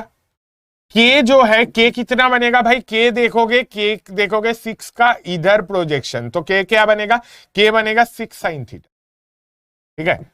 देखो हम लोगों ने जैसे कि पॉइंट लिया, बहुत लोगों ने सही आंसर लिखा, वेरी गुड वेरी गुड। देखो बहुत लोगों ने सही आंसर आया, बट कुछ लोगों ने गलत भी लाया। पहली बात देखो, ये h equals to 8 cos theta, k equals to 8 sin theta समझ में आ गया, ठीक है। हम लोगों ने क्या किया, मैंने पॉइंट h, के मान लिया था, स्टेप 1। स्टेप 2 क्या किया, गिवन इंफॉर्मेशन को मैथमेटिकल इक्वेशन में एक्सप्रेस किया। क्या ये एक्सप्रेस करने का तरीका यूनिक रहेगा, नहीं, आप अलग तरीके से भी एक्सप्रेस कर सकते हो, उस मेथड में भी हम लोग आएंगे, ठीक है। तो आप क्या करना है, अब देखो एक्सप्रेस करते में मैंने कोई अननोन पैरामीटर यूज किया क्या, हाँ किया। कौन सा अननोन पैरामीटर है, अननोन पैरामीटर है। ये इंफॉर्मेशन कहीं पे क्वेश्चन में नहीं था, मैंने लिया है, मुझे एलिमिनेट भी करना पड़ेगा। ठीक है, आंसर अगर आप थीटा के टर्म्स में बताओगे, आपको जो क्वेश्चन बनाने वाले हैं वो पूछेंगे यार थीटा लिखा, थीटा है क्या चीज, वो भी तो बता दे।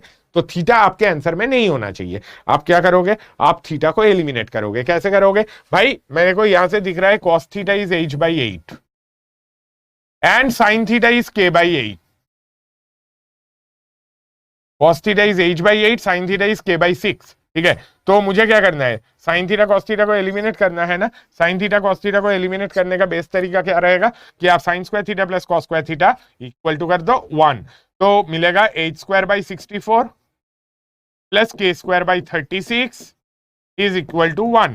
अब अगर आप इन दोनों का एलसीएम लोगे तो एलसीएम लेके आपको मिल जाएगा कितना, 36 और 64। अगर आप देखोगे दिस इज 8 स्क्वायर और this is 4 into 16, this is 4 into 9, तो आपको मिलेगा 9h square plus 16k² is equal to 4 into 9 into 16 which will be 64 into 9, कितना आ जाएगा 64 इंटू 9 38, 64 इंटू 9 आपका ज्यादा ही आ जाएगा। ठीक है, 64 इंटू 9 कितना आ जाएगा 576 है ना। तो लोकस कितना आ जाएगा, लोकस आएगा 9x square plus 16y square equals to 576, जिसका भी इलिप्स आंसर आ रहा था बिल्कुल करेक्ट था। 144 आ रहा है, एक सेकेंड, यहाँ पे 8 का स्क्वायर था भाई, 64 था, इधर 36 है। 64 और 36 का एलसीएम क्या हो रहा है, ठीक है, वो 576 है, थोड़ा सा कैलकुलेशन मिस्टेक है। ठीक है, 144 कई लोगों का, यश 144, अच्छा बहुत जगह 576 को 526 कर दिया। चलो कुणाल बिल्कुल सही, 9x square plus 16y square equals to 576। ठीक है, लास्ट में h के जगह पे x, k के जगह पे y डालना है। ठीक है, आइडिया समझ में आ गया। एक तरीके से देखा, दूसरा भी एक तरीका देख ले। देखो हम लोग ऐसे किया ना, कई लोग बोलेंगे कि यार ऐसे कुछ करने की जरूरत क्या थी। हम लोग ऐसे भी तो सोच सकते हैं कि this point is a,0, this point is 0,b। अच्छा, ये a,0 और 0,b वाले पॉइंट मेरे को गिवन था क्या, नहीं, मैंने अपने मन से लिया, तो बाद में आपको एलिमिनेट भी करना है। ठीक है, अब देखो रिलेशन क्या क्या देख सकता हूं मैं, पहले देख सकता हूं h, k जो पॉइंट है ये क्या कर रहा है, a,b को 3:4 रेशियो में डिवाइड कर रहा है। ठीक है, 3:4 रेशियो में डिवाइड कर रहा है, तो h इक्वल्स टू आप क्या लिख सकते हो, आप h इक्वल्स टू लिख सकते हो। देखो a,0, 0,b, ऑल्दो आपने सेक्शन फॉर्मूला अभी तक नहीं किया, बट यार सेक्शन फॉर्मूला लोग 10th में भी करते हैं, राइट, तो मैं इंटरनल सेक्शन फॉर्मूला ही यूज कर रहा हूं। तो आपको h इक्वल्स टू क्या मिलेगा, इधर देखो 4:3 रेशियो है, 4a/7, और k इक्वल्स टू क्या मिलेगा, k इक्वल्स टू मिल जाएगा, अच्छा जी, k इक्वल्स टू मिल जाएगा मुझे 3b/7 है ना। तो h इक्वल्स टू 4a/7 से आपको मिल जाएगा a इक्वल्स टू 7h/4। ठीक है, k इक्वल्स टू 3b/7, इससे आपको मिल जाएगा b इक्वल्स टू 7k/3। और आपको साथ में क्या पता है, और आपको साथ में पता है a square plus B square is equal to कितना, 14 square. a square plus B square कितना है, इज इक्वल टू 14 स्क्वायर। इसमें आप सब्सटीट्यूट कर दो, a की वैल्यू 7h/4, b की वैल्यू 7k/3 डालो, कितना मिलेगा, 7 square divided by 8 square by 16 plus 7 square divided by k square by 9 is equal to 14 square. अब समझ में आया किसी के आंसर में 144 क्यों आ रहा था। 7 स्क्वायर अगर कैंसिल करोगे, इधर आपका बचेगा कितना, 2 स्क्वायर 4, ये 4 से बहुत लोगों ने मल्टीप्लाई नहीं किया, सिंप्लीफाई करेगा 9h square plus 16k square is equal to 144 into 4 576 बनेगा भाई। ठीक है, डाउट्स दोनों मेथड में से ये आपका पहला मेथड है, मेथड 1 ये है, ये आपका मेथड 2 है। दोनों मेथड में से कोई भी मेथड आप यूज कर सकते हो, इसके अलावा और भी मेथड आ सकता है ना। 6 और 8 कैसे आया फिर से बता देता हूं, देख आइडिया समझ ले पूरा। आपको क्वेश्चन में क्या गिवन था, ए भी एक लाइन है, उस लाइन के बीच में पी एक पॉइंट है, वो पॉइंट क्या कर रहा है, वो पॉइंट लाइन को 3:6 रेशियो में डिवाइड कर रहा है, 3:4 रेशियो में। अब 3:4 रेशियो में डिवाइड कर रहा है किसको, 14 यूनिट्स को। भाई देख 6 और 8 जिसको नहीं आया फिर से देख, 14 यूनिट्स है, 14 यूनिट्स को आप कितने पार्ट्स में डिवाइड कर रहे हो? 3:4 रेशियो में, 3:4 रेशियो में डिवाइड करेगा। जिस साइड में लेंथ 3 है इसे तो ऐसे सोचेगा ना 3L और 4L, ठीक है, ये लेंथ है, मान कि इस साइड का लेंथ 3L है, इधर वाला लेंथ 4L है ना।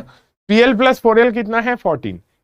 L कितना हो जाएगा? 7L is equal to 14, L is 2, 3L will be 6, 4L will be 8। इधर वाले का लेंथ 6, इधर वाले का लेंथ 8, 6 और 8 होगा तभी ना जाके 6:8, 6 और 8 मिलकर 14 बनेगा, ठीक है। तो इसलिए इधर वाला लेंथ 6 है, इधर वाला लेंथ 8 है। h equals to 8 cos theta, k equals to 6 sin theta. sin theta cos theta मिल गया तो अकॉर्डिंगली सिंप्लीफाई करके निकाल लिया। अदरवाइज आप इस डायरेक्शन से भी डेफिनेटली आ सकते हो। डिस्टेंस फॉर्मूला यूज करके नहीं हो सकता है? हाँ जी हो सकता है, कोई दिक्कत नहीं, बट डिस्टेंस फॉर्मूले में और लेंदी पड़ेगा। अगर आप डिस्टेंस फॉर्मूला लगाने जाओगे तो डिस्टेंस फॉर्मूले में कहां पे लगाओगे? ये पॉइंट से डिस्टेंस देखने जाओगे ना। अब क्या आपका ये पॉइंट फिक्स्ड है? ए और बी क्या फिक्स्ड है? नहीं, किसी ने नहीं बोला ए और बी फिक्स्ड है।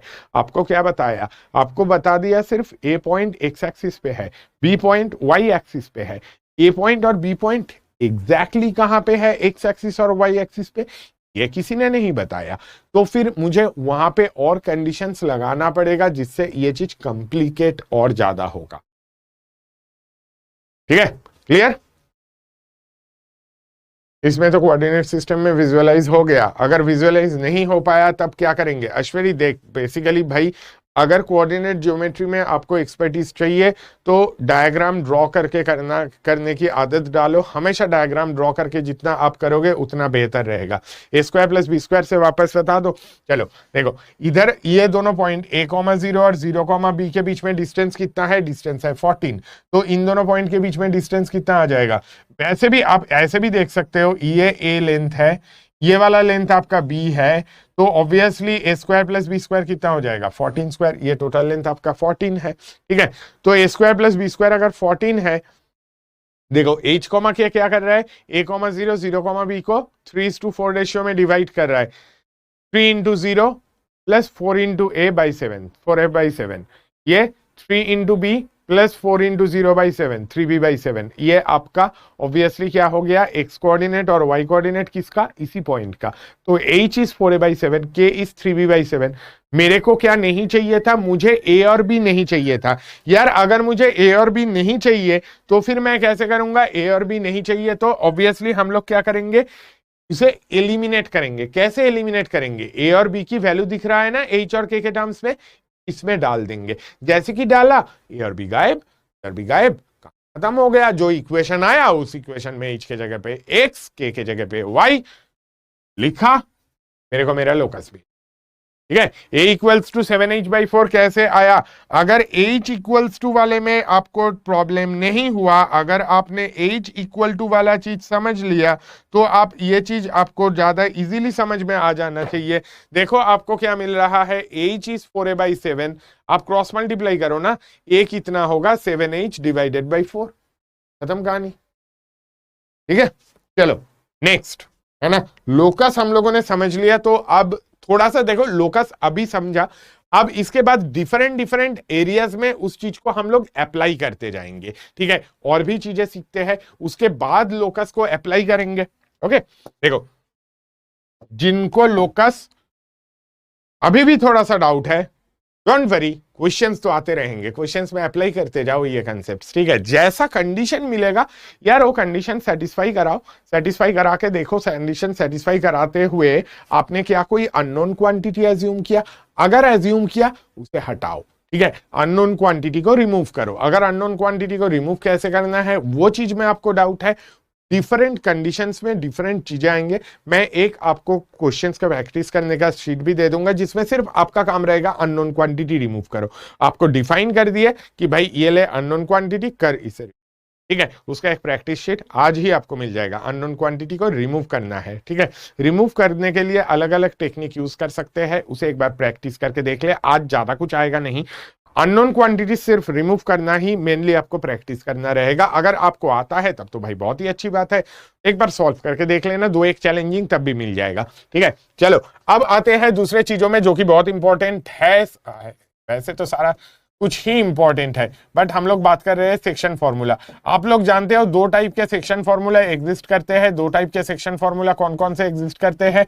एक यार इंटरनल डिवीजन के लिए, एक एक्सटर्नल डिवीजन के लिए। यार इंटरनल और एक्सटर्नल में डिफरेंस क्या है? इंटरनल भाई, इंटरनल जो अंदर रहेगा इन दोनों पॉइंट के बीच में। मान लो कि आपके पास दो पॉइंट है, P है x1, y1, Q है x2, y2। आपको बीच में कोई एक पॉइंट R मिलेगा। R क्या है? R इसको m/n रेशियो में डिवाइड कर रहा है। R क्या कर रहा है? m/n रेशियो में डिवाइड कर रहा है। तो R के कोऑर्डिनेट्स क्या होंगे? R के यार कोऑर्डिनेट्स होंगे, देखो, m से x2, mx2 प्लस n से x1, nx1 divided by m plus n, है ना? ये रहेगा x कोऑर्डिनेट। सिमिलर तरीके से आपको y कोऑर्डिनेट भी मिलेंगे। जैसा आपको x कोऑर्डिनेट मिला, सिमिलर तरीके से आपको y कोऑर्डिनेट भी मिल जाएंगे। y कोऑर्डिनेट क्या मिलेंगे? सेम तरीके से y कोऑर्डिनेट मिलेंगे my2 plus ny1 divided by m plus n। ठीक है, ये आपके आर के कोऑर्डिनेट्स हो जाएंगे। ठीक है, ये आर के कोऑर्डिनेट्स जो है, अब देखो इसे ऐसे अगर करने जाओगे तो कई बार फॉर्मूला गलत भी लग जाता है। तो एक सिंपल सा एग्जांपल देख के समझ लो कैसे करना है जल्दी में। अगर आपको दो पॉइंट पता है, उनको किसी सेक्शन फॉर्मूले में लगाना है, कैसे कर सकते हो? जल्दी देखो, इजी चीज है। दो पॉइंट्स पता है आपको, लेट से एक ये पॉइंट है, एक ये पॉइंट है। ठीक है, दिस पॉइंट इज, लेट से इसके कोऑर्डिनेट्स आर, मान के चलते हैं 3,5। ठीक है, and there is another point Q जिसके कोऑर्डिनेट्स आर, लेट्स से 17,33। ठीक है, अब किसी ने बोला कि भाई PQ को ना मैं 2:5 रेशियो में डिवाइड करना चाहता हूं। क्या रेशियो में डिवाइड करना चाहता हूं? PQ को 2:5 रेशियो में डिवाइड करना चाहता हूं। ठीक है, आप ऑब्वियसली फॉर्मूले देख के लगा सकते हो। फॉर्मूला लगा के करोगे तो मुझे लगता है कि आपको ज्यादा लेंदी पड़ेगा। कंपैरेटिवली दूसरे तरीके से ज्यादा आसानी से हो जाएगा। देखो क्या ट्रिक है, सिंपल ट्रिक है। 3 से लेके 17 जाना है ना आपको। एक्स कोऑर्डिनेट में कितने का इंक्रीज हुआ? 3 से लेके 17। 3 से लेके 17 तो कितने यूनिट्स का इंक्रीज हुआ? 14। 17 3 से बना है ना, तो 14 का इंक्रीज हुआ। अब टोटल कितने पार्ट्स में डिवाइड करना है? 2:5 रेशियो में डिवाइड करना है। 2 + 5 कितना है? 2 + 5 है 7। 7 यूनिट्स में मुझे 14 का इंक्रीज चाहिए। तो 2 यूनिट्स में मुझे कितने का इंक्रीज चाहिए? 7 में अगर मुझे 14 का इंक्रीज चाहिए तो 2 में आपको कितने का इंक्रीज चाहिए? 4 का। ठीक है, ये 4 ऐड कर दो, इसमें कितना बन जाएगा? 7। ठीक है, सेम तरीके से देखो y कोऑर्डिनेट में क्या चल रहा है। y कोऑर्डिनेट में आइडिया ये है कि 7 यूनिट में आप कितना इंक्रीज कराना चाहते हो? 5 से 33 कितना बन रहा है? कितने का इंक्रीज कराना है आपको? 28 का। तो 2 यूनिट में कितना इंक्रीज चाहिए? 8 यूनिट्स का इंक्रीज चाहिए। 5 + 8 13। ठीक है, तो कितना पॉइंट बन जाएगा? 7,13 बन जाएगा। ठीक है, आइडिया फिर से बता देता हूं। सिंपल मैं क्या कर रहा हूं? यूनिटरी मेथड यूज कर रहा हूं। ठीक है, यूनिटरी मेथड जिनको अच्छा नहीं लगता है ऐसे ही देख लो ना। नॉर्मली सोचो, आपको टोटल 2 + 5 7 यूनिट के बाद Q पॉइंट पे जाना है। ठीक है, बीच में एक जगह है जहां पे 2 यूनिट के बाद आपको रुकना है। ठीक है, तो ऐसा समझ लो, अगर ये वाला चीज भी अच्छा नहीं लगता है, सिर्फ एक्स कोऑर्डिनेट के रेफरेंस पकड़ो। आप एक पॉइंट पे हो, 3 किलोमीटर आगे जाके रुके हो। ठीक है, आपको जाना है 17 किलोमीटर दूर। ठीक है, टोटल आपको 14 किलोमीटर ट्रेवल करना है। बीच में और एक जगह पे आप ब्रेक लोगे, जो पॉइंट क्या कर रहा है? 2:5 रेशियो में डिवाइड कर रहा है। तो मतलब टोटल 14 को आप क्या कर सकते हो? 2-2 यूनिट्स के छोटे छोटे डिस्टेंस पे बांट सकते हो, 2-2 किलोमीटर के। ठीक है, छोटे छोटे यूनिट्स में बांट सकते हो, 2-2 किलोमीटर के छोटे छोटे यूनिट्स। तो 2 यूनिट में कितना किलोमीटर बनेगा? 4 किलोमीटर बनेगा। वो 4 किलोमीटर ट्रेवल करोगे, 3 से 4 मतलब 7 पे पहुंचोगे। ठीक है, तो 3 से 7 में आ गए। सिमिलरली y कोऑर्डिनेट के लिए अगर देखोगे, 5 से 33 मतलब 28, 7 पार्ट्स में। तो एक पार्ट के हिस्से में कितना गया? 4। 2 पार्ट में कितना आएगा? 8। 5 से 8 13। ठीक है, और एक छोटा सा एग्जांपल, लेट्स से आपके पास एक पॉइंट ये है, की पॉइंट 1,3। एक पॉइंट Q है, लेट्स से दिस इज 21,53। ठीक है, आपको इस चीज को डिवाइड करना है, let's say in the ratio 2:3। ठीक है, 2:3 मतलब टोटल कितना होगा, 2:3 मतलब टोटल 5। एक्स में इंक्रीज कितना चाहिए, 20। 5 यूनिट में 20 का इंक्रीज चाहिए, तो एक यूनिट में कितने का इंक्रीज मिलेगा, 4 का। 5 में कितना मिलेगा, 20 का इंक्रीज। तो एक में कितना मिलेगा, 4 का इंक्रीज। तो 2 यूनिट्स में कितना, 8 का इंक्रीज चाहिए। 8 इंक्रीज करा दो, this point is 9 X coordinate. Similarly Y coordinate में 50 का इंक्रीज चाहिए। 5 में 50 चाहिए, तो एक में कितना मिलेगा, एक में 10 मिलेगा, और 2 में कितना मिलेगा, 20 मिलेगा। 20 इंक्रीज करा दो, 23। 9,23 सिंपल। ठीक है, क्लियर, इजी आइडिया है। सिंपल यूनिटरी मेथड से आप ये वाला आइडिया लगा सकते हो। ये चीज अगर आपको पसंद आ गया तो फिर भाई क्वेश्चंस में इसका काफी फायदा मिलता है। हम लोग डायरेक्टली सिंपली यहां से यहीं पहुंचना है ना, तो टोटल मुझे 5 यूनिट्स ट्रेवल करना है। 5 यूनिट्स में मुझे कितना किलोमीटर कवर करना है, 20 किलोमीटर, जब मैं एक्स कोऑर्डिनेट की बात कर रहा हूं। तो एक यूनिट में 4 किलोमीटर, 2 यूनिट में 8 किलोमीटर, 1 + 8 9। ठीक है, सिमिलरली वाई कोऑर्डिनेट में 5 यूनिट में 50 किलोमीटर जाना है, एक यूनिट में 10 किलोमीटर, 2 यूनिट में 20, 3 + 20 23। ठीक है, आप सेक्शन फॉर्मूले लगाते रहोगे, उसमें ज्यादा लेंदी जाएगा। क्या ये वाला आइडिया हम लोग लास्ट वाले में भी यूज कर सकते थे, हाँ कर सकते थे। देखो उधर क्या था मेरे पास, a,0 ये पॉइंट था, और ये पॉइंट था 0,b। ठीक है, यहां पे कितना चाहिए था, 3:4 में डिवाइड करना था। ठीक है, टोटल ये लेंथ कितना है, टोटल ये लेंथ में एक्स का डिफरेंस कितना है, एक्स में रहेगा आपका टोटल ए, 0 से लेके ए, इधर से इधर में आपका बढ़ रहा है। ठीक है, टोटल कितना 3:4 चाहिए था ना, 3:4 में टोटल कितना होता है, 7 यूनिट्स। 7 यूनिट्स में आपको कितना लेंथ बांटना है, ए बांटना है। तो एक यूनिट में कितना जाएगा, a/7। 4 यूनिट्स में कितना बनेगा, 4a/7। तो देखो ये 0 से लेके इधर तक आते आते 4a/7 बन गए। ठीक है, अब उल्टा देखो, इधर से इधर बढ़ रहा है, 0 से लेके b बन रहा है 7 यूनिट्स में। एक यूनिट में कितना जाएगा, b/7। 3 यूनिट्स में कितना जाएगा, 3b/7। 4a/7 3b/7। आप सेक्शन फॉर्मूला यूज करोगे, ज्यादा टाइम जाएगा। ठीक है, इंटरनल में ये चलेगा, एक्सटर्नल में ये नहीं चलेगा। एक्सटर्नल में आप कंडीशन, सिंपली एक्सटर्नल वाला भी आइडिया बता देता हूं। ठीक है, एक्सटर्नल वाला भी एक आइडिया बता देता हूं। ये सेक्शन फॉर्मूला इंटरनल डिवीजन हो गया। ठीक है, दिस इज इंटरनल डिवीजन। हम लोगों ने फॉर्मूला तो समझ ही लिया, एक छोटा सा आइडिया लग गया और। ठीक है, अब इंटरनल डिवीजन में ये वाला आइडिया समझ में आ गया, तो चलो एक्सटर्नल डिवीजन में चलते हैं। एक्सटर्नल डिवीजन में हम लोगों को क्या करना है, एक्सटर्नल डिवीजन का मतलब समझो। सबसे पहले एक्सटर्नल डिवीजन का मतलब क्या होता है। अगर एक्सटर्नल डिवीजन की कोई बात कर रहा है तो एक्सटर्नल डिवीजन में आपको क्या करना होता है। देखो 2 पॉइंट दे दिया लेट्स से, ठीक है, ये P है और लेट्स से ये Q है। अब किसी ने बोला PQ को there exist a point R यहां पे, जो कि एक्सटर्नली PQ को m/n रेशियो में डिवाइड कर रहा है। कहने का मतलब ये वाला लेंथ आपका m है और ये वाला लेंथ आपका n है।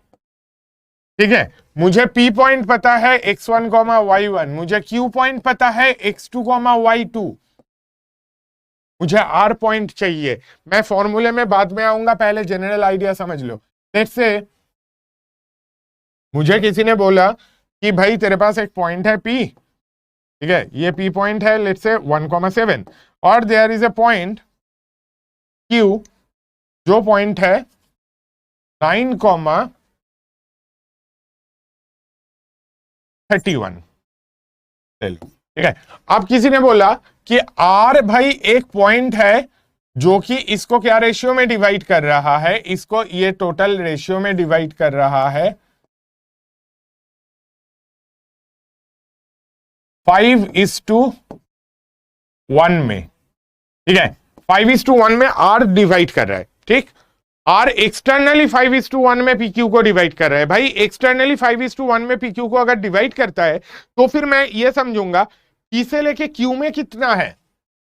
देखो यहां से लेके यहां तक में 5 यूनिट है और Q से लेके R में 1 यूनिट है, तो P से लेके Q में कितना यूनिट्स है? 4 यूनिट्स है ना, 4 यूनिट्स है। अब देखो 4 यूनिट्स के लिए इसने क्या किया, 1 से लेके 9 बना, 1 से लेके 9 4 यूनिट में बन गया, तो एक यूनिट में कितना बना? 2। 4 में 1 से लेके 9 बना, मतलब 4 में कितना इंक्रीज हुआ? 8 इंक्रीज हुआ। तो एक में कितना इंक्रीज होगा? 2 इंक्रीज होगा। भाई 9 से 2 और इंक्रीज करा दो, ये पॉइंट के एक्स कोऑर्डिनेट 11। ठीक है, अब 4 यूनिट में y के लिए कितना इंक्रीज हुआ? 7 से 31, 7 से 31 4 यूनिट में हुआ। यार एक यूनिट में कितना हुआ? 4 में 24 का इंक्रीज हुआ, एक में कितने का इंक्रीज होगा? 6 का। 31 से 6 का इंक्रीज और कितना बना? 37। तो 11,37 will be the point R। Clear? Idea समझ में आ गया?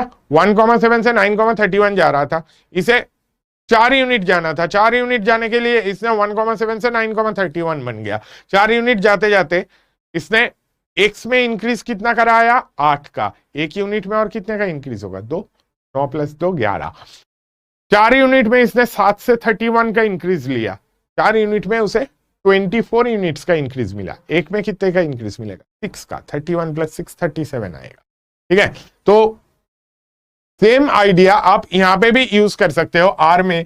देखो ये वाला चीज वैसे तो हम लोग फॉर्मूला जानते हैं, इसका फॉर्मूला क्या होता है यार? इसका फॉर्मूला होता है आर का mx2 - nx1 / m - n। दूसरा वाला y कोऑर्डिनेट सेम तरीके से आता है ना, y कोऑर्डिनेट भी सिमिलर तरीके से आएगा। y कोऑर्डिनेट आपका क्या बनेगा? r का y कोऑर्डिनेट बन जाएगा my2 - ny1 divided by m - n। ठीक है, क्लियर? जिसको ये वाली चीज में अभी 2 से 2 यूनिट्स चलेगा, r में 9 क्यों आ रहा है? अरे देख भाई 1,7 से 9, ठीक है, 1,7 से 9 1 से 9 बना, तो 4 यूनिट के लिए उसका कितना इंक्रीज हुआ? 8। एक यूनिट में कितना होगा? देख इधर तो टोटल 5 था ना, टोटल 5 में से इतना सा 1 है, तो इतना सा कितना होगा? 4 होगा।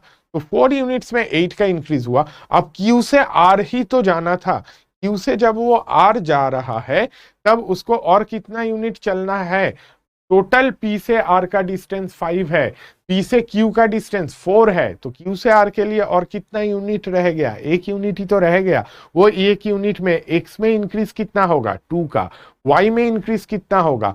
y में 4 के लिए इंक्रीज आ रहा है 24, तो एक यूनिट में इंक्रीज होगा 6। 31 + 6 37 आ गया।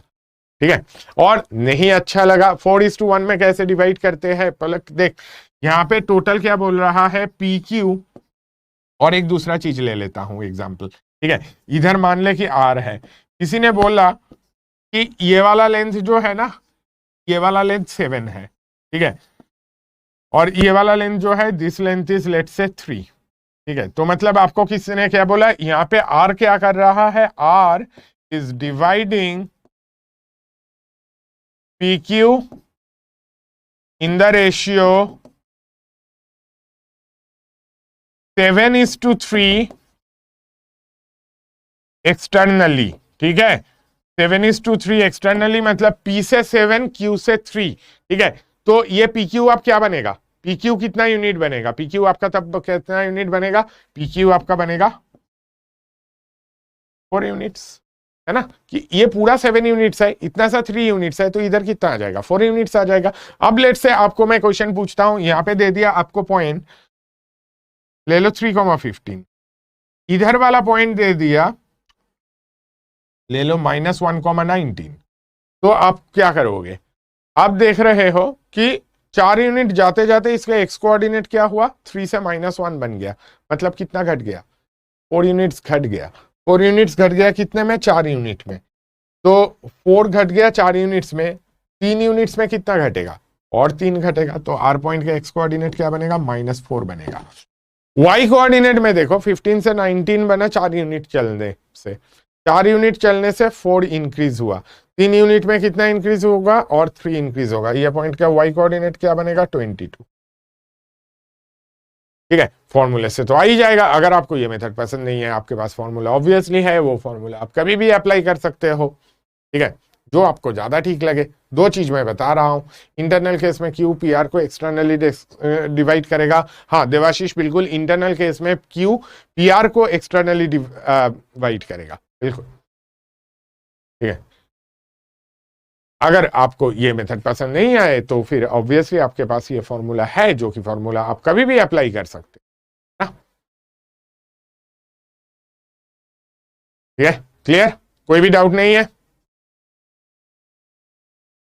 अब देखो बात यह है कि आप मतलब कोई भी नया डिफरेंट चीज देखते हैं ना, बहुत लोग एक्सेप्ट नहीं करते हैं, बहुत लोगों को एक्सेप्ट करते हैं, बहुत लोग उस चीज को पसंद भी करते हैं। ठीक है, हर तरह के लोग होते हैं। आपको मैं दो मेथड बता रहा हूं, दोनों मेथड में से जो आपको ज्यादा सही लगे प्लीज उस मेथड से कर लो। ठीक है, अगर आपको फॉर्मूला लगाना अच्छा लगता है फॉर्मूला लगाओ यार, ज्यादा सही रहेगा, कोई दिक्कत नहीं। कौन यूनिटरी मेथड के चक्कर में पड़ता है? मुझे वो चीज आसानी से सॉल्व करने में हेल्प करता है, मैं फटाफट कैलकुलेट करके निकल लेता हूं। ठीक है, कि ये 3,15 है, -1,19 है, चल बेटा 7 यूनिट जाना है, उसमें से 4 यूनिट में चल गया और बाकी के 3 यूनिट मुझे जाना रह गया। तो 4 यूनिट में मैंने कितना गेन किया? एक्स कोऑर्डिनेट में गेन नहीं किया, लूज किया, 4 लूज किया, 4 यूनिट में 4 लूज कर गया। तो आगे की 3 यूनिट में मैं कितना लूज करूंगा? और 3 लूज करूंगा, -4। 4 यूनिट में मेरा वाई कोऑर्डिनेट में क्या हुआ? 4 का गेन आया, तो आगे के 3 यूनिट में और 3 गेन करूंगा, 22। ठीक है, इस हिसाब से मेरे को देखना आसान लगता है, और भी कुछ लोगों को देखना आसान लग सकता है, सबको लगेगा इसकी गारंटी है नहीं, तो फॉर्मूला। ठीक है, चलो आगे। अब देखो सेक्शन फॉर्मूला ये वगैरह वगैरह कहां पे काम आता है? डिफरेंट टाइप के पॉइंट्स के कोऑर्डिनेट्स जब हम लोग फाइंड करने जाते हैं तब जाके ये सारा सेक्शन फॉर्मूला यूज होता है। डिफरेंट टाइप के पॉइंट्स, जैसे कि आप लोग सेंट्रॉइड का फॉर्मूला ऑलरेडी जानते हो, है ना, तो सेंट्रॉइड में काम आता है। फिर जाके सर्कम सेंटर की बात करोगे उसमें काम आएगा, इन सेंटर की बात करोगे उसमें भी काम आएगा, एक सेंटर उसमें भी काम आएगा। पहले आज डेफिनेशन सारे एक बार देख लेते हैं, है ना, डेफिनेशन सारे एक बार देख लेते हैं, फॉर्मूले भी देख लेंगे। क्वेश्चंस हम लोग नेक्स्ट क्लास में करेंगे, क्वेश्चंस नेक्स्ट क्लास में कल के क्लास में नहीं करेंगे। कल के क्लास में यार हम लोग ट्री को डिस्कस कर लेंगे थोड़ा बहुत, ट्रीगो के और भी बहुत सारे अच्छे क्वेश्चंस होते हैं। हम लोगों ने कुछ कुछ चीजें ट्रीगो के और भी अच्छे क्वेश्चंस, मतलब वैसे तो जितने क्वेश्चंस कराएंगे उतना कम है, but trigonometric ratios and identities and trigonometric equations, ये दोनों के क्वेश्चंस मेजरली देखेंगे कल। ठीक है, आपके टेस्ट के सिलेबस के बारे में जो भी पूछ रहे हो प्लीज मतलब अभी सुन लो। टेस्ट का सिलेबस आपका क्या रहेगा? जनरली आप देखोगे तो 70% क्वेश्चन ट्रिगो के होंगे, रेशियोज एंड आइडेंटिटी इक्वेशंस दोनों को मिला के रफली अराउंड 70% क्वेश्चन सिर्फ और सिर्फ ट्रिगो के रहेगा। ठीक है, और 30% question sequence and series, quadratic equation थोड़ा बहुत तो रहेगा ना। ठीक है, तो 25 टोटल क्वेश्चंस होंगे, 25 में एग्जैक्ट 70% तो नहीं बैठेगा, 25 का 70% कितना बन जाएगा?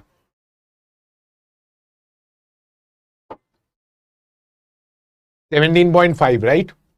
तो 17.5 जो रहेगा, 17.5 नहीं मतलब 18 क्वेश्चन ट्रिगो के होंगे। ठीक है, 18 क्वेश्चंस आपका टीआरआई प्लस टीई ये मिला के रहेगा। ठीक है, और बाकी के जो 7 क्वेश्चंस होंगे वो quadratic and sequence and series, इसमें क्या वेटेज रहेगा वो मैं नहीं बताऊंगा ऑब्वियसली। ठीक है, तो कल हम लोग ज्यादातर क्वेश्चंस ट्रिगो के प्रैक्टिस करेंगे। हाँ, प्रैक्टिस का वो चीज नहीं आया ऑफ कोर्स बता देंगे। इंटरनली का ट्रिक यानी इससे पहले ही हुआ ना, और एक बार जाके देख लेना। ठीक है, हाँ कल, अरे ट्रिगो के क्वेश्चंस के लिए एक्स्ट्रा क्लास ले लो कल। कोऑर्डिनेट ही देख, पहली बात हम लोगों ने जो कोर्स फ्लो दिया है ना, उस कोर्स फ्लो में सैटरडे वाला लेक्चर इज नॉट इंक्लूडेड। हम लोग सैटरडे वाला लेक्चर अलग से प्रोवाइड कर रहे हैं ताकि हम लोग सिलेबस उस हिसाब से कर भी पाए, बट सैटरडे वाला मोस्टली हम लोग डाउट के लिए भी यूज कर सकते हैं।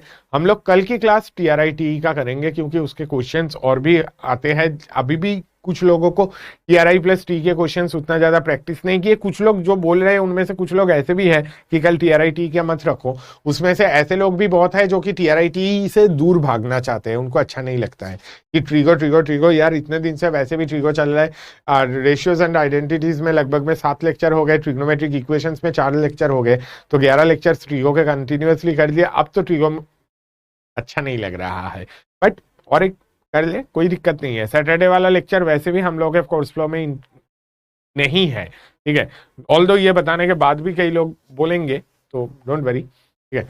पॉलीगन्स कब तक अब टेब में, हाँ डोंट वरी, ठीक है। टेस्ट सिलेबस, ये देख अभी टेस्ट सिलेबस की बात कर रहे हैं, अभी बताया, और टेस्ट सिलेबस की बात अभी कर रहे हैं। अच्छा देखो, अभी किसी का मैसेज है कि टीआरआई अच्छा नहीं लगता है बट टी अच्छा लगता है। और ऐसे भी मैसेज मैंने कल बहुत सारे देखे जो टीआरआई अच्छा लगता है टी अच्छा नहीं लगता। तो दोनों सब टाइप के लोग अच्छे हो, मतलब सब टाइप के लोग होते हैं, तो हम लोग सबको साथ में लेके चलेंगे ना। तो टीआरआई टी दोनों करेंगे, ऐसा कुछ नहीं है कि टीआरआई छोड़ देंगे टी की टी करेंगे, ठीक है। टी टीआरआई दोनों होने वाला है, ठीक है। बट आज अभी जाते जाते लास्ट में जो चीज हम लोग डिस्कस करने वाले हैं वो सिंपल कुछ फॉर्मूला है जो कि आपको पता होना चाहिए, बट हम लोग रिवाइज कर लेते हैं। पहली बात, सेंट्रॉइड। सेंट्रॉइड क्या होता है, सिर्फ डिस्क्रिप्शन देके छोड़ देंगे आज।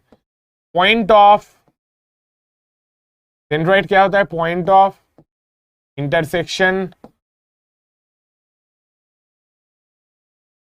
ऑफ मीडियंस, ठीक है। सेंट्रॉइड क्या होता है, point of intersection of medians. Medians क्या होता है यार, मीडियंस होता है जो कि किसी भी वर्टेक्स को उसके ऑपोजिट साइड के मिड पॉइंट से जोड़े, ठीक है। मैंने मीडियन के भी गजब गजब डेफिनेशन सुने हैं, तो मतलब गजब डेफिनेशन इन द सेंस कि स्टूडेंट से जो कि गलत बताए, ऑपोजिट वर्टेक्स को किसी साइड के मिड पॉइंट से जोड़े, किसी साइड के मिड पॉइंट को ऑपोजिट वर्टेक्स से जोड़े, किसी साइड के मिड पॉइंट को ऑपोजिट वर्टेक्स से जोड़े। अगर आप पूछोगे कि ये तीनों पॉइंट्स को, मतलब तीनों लाइंस कोइंसिडेंट होना जरूरी है, एक लाइन पॉइंट के थ्रू जाना जरूरी है, इस टाइप के लाइंस को क्या बोलते हैं, इस टाइप के लाइंस को बोलते हैं कॉन्करेंट लाइंस। कॉन्करेंट लाइंस किसे बोलते हैं, जो 3-4 डिफरेंट लाइंस अगर सेम पॉइंट के थ्रू जाए उन्हें हम लोग क्या बोलते हैं, कॉन्करेंट लाइंस, है ना। ये ए बी सी ट्रायंगल है, ये डी ई एफ उसके ऑपोजिट साइड्स के मिड पॉइंट्स है ना।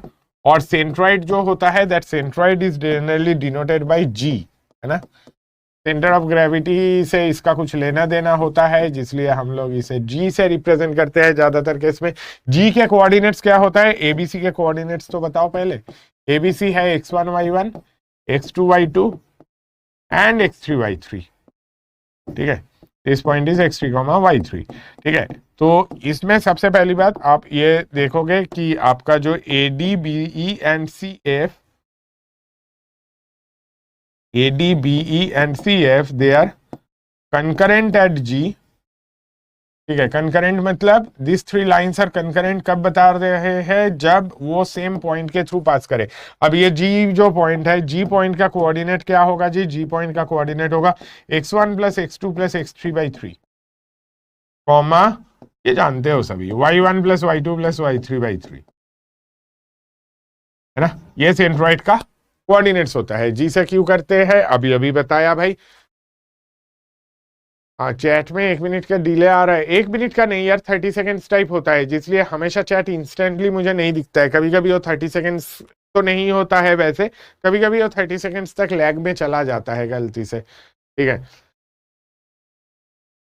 राजस्थान में इंटरनेट बंद है 26 को, ओके ठीक है, will keep that in mind. 26 Monday है, इसमें भी अगर गलती से आपके क्लास बंद करना पड़े तो फिर भाई सिलेबस कैसे खत्म करेंगे, ऐसे नहीं कर सकते। पॉइंट ऑफ इंटरसेक्शन होगा, पॉइंट देख, अब पॉइंट ऑफ इंटरसेक्शन की बात नहीं है, सिंपली क्या है, ये तीनों, हाँ ऑब्वियसली AD BE CF तीनों एक ही जगह पे इंटरसेक्ट कर रहे हैं। जब एक ही जगह पे इंटरसेक्ट करते हैं तीनों लाइन एक पॉइंट के थ्रू जा रहे हैं तो उसे बोलते हैं कंकरेंट लाइन्स। तो ये एक जगह पे कंकरेंट हो रहा है, तो आगे कंकरेंट लाइन्स वाला कंसेप्ट कभी आएगा तो प्लीज ये वाला आइडिया समझ लेना कि तीनों लाइन सेम पॉइंट के थ्रू जा रहा है। इसके कोऑर्डिनेट्स हमें समझ में आ गया, बहुत अच्छी बात है। इसके साथ साथ मीडियंस के कुछ और प्रॉपर्टीज होते हैं। ये जी जो है, जी क्या करता है, सेंट्रॉइड जो है ये क्या करता है, this divides the sides, divides the medians in the ratio 2:1, है ना।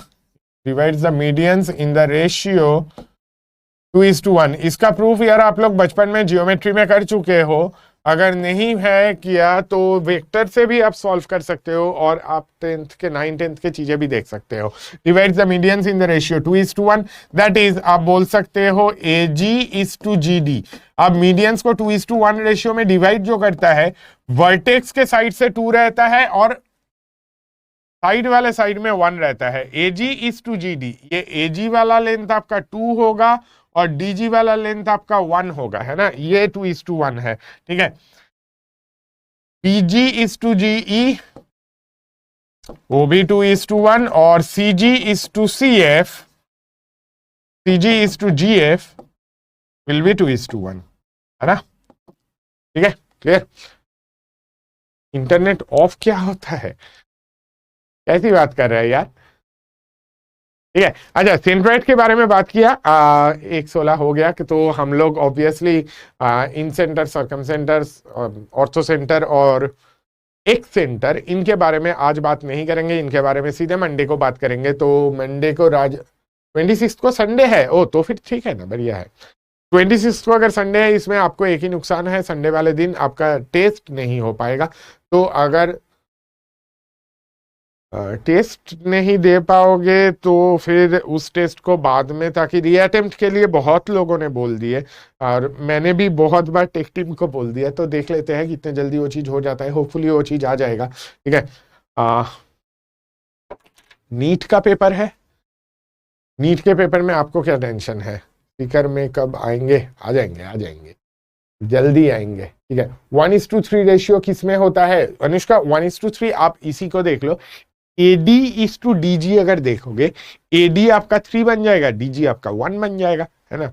AD कितना होगा, AG 2 है, GD 1 है, तो AD कितना बन जाएगा, 3 बन जाएगा। तो AD:DG देखेगा तो 3:1 हो जाएगा, ठीक है। कल हम लोग कल तो नहीं, कल हम लोग, हाँ, कल के लिए अगर बात करें तो कल हम लोग TRIT के रिविजन करेंगे, कुछ कुछ एग्जाम्स में आए हुए अच्छे क्वेश्चंस करेंगे, कुछ डिफरेंट क्वेश्चंस भी करेंगे, ठीक है। ये कल का रहेगा और मंडे को हम लोग इस चीज को आगे ले जाएंगे। आज के क्लास में एक चीज आप और कर सकते हो, अगर आप ये QR कोड स्कैन कर लोगे, होपफुली ये अगर क्रैश ना करे,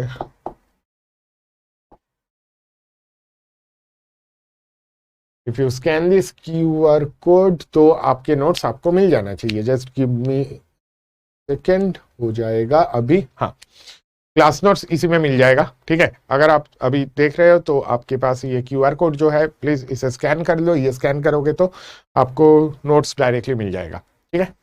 उसके लिए आपको वेट करना नहीं पड़ेगा, ठीक है। चलो मंडे को मिलते हैं। फरहाना, और एक बार ये रिवाइज करो प्लीज, ठीक है। PIQ JEE एडवांस्ड, ठीक है। उसके भी टेस्ट रीअटेम्प्ट कर सकते हैं लिंक कॉपी करके रखने के बाद, अच्छा, ठीक है। चलो ये अच्छा सजेशन है, अगर आप कॉपी करके रख लोगे लिंक तो आप टेस्ट रीअटेम्प्ट कर सकते हो। यहाँ कैसे करेंगे, स्कैन कर यार, ओके। अगर आप ऑलरेडी मोबाइल से देख रहे हो तो नहीं कर पाओगे, ठीक है। चलो मिलते हैं कल, okay, bye bye, take care, love you all.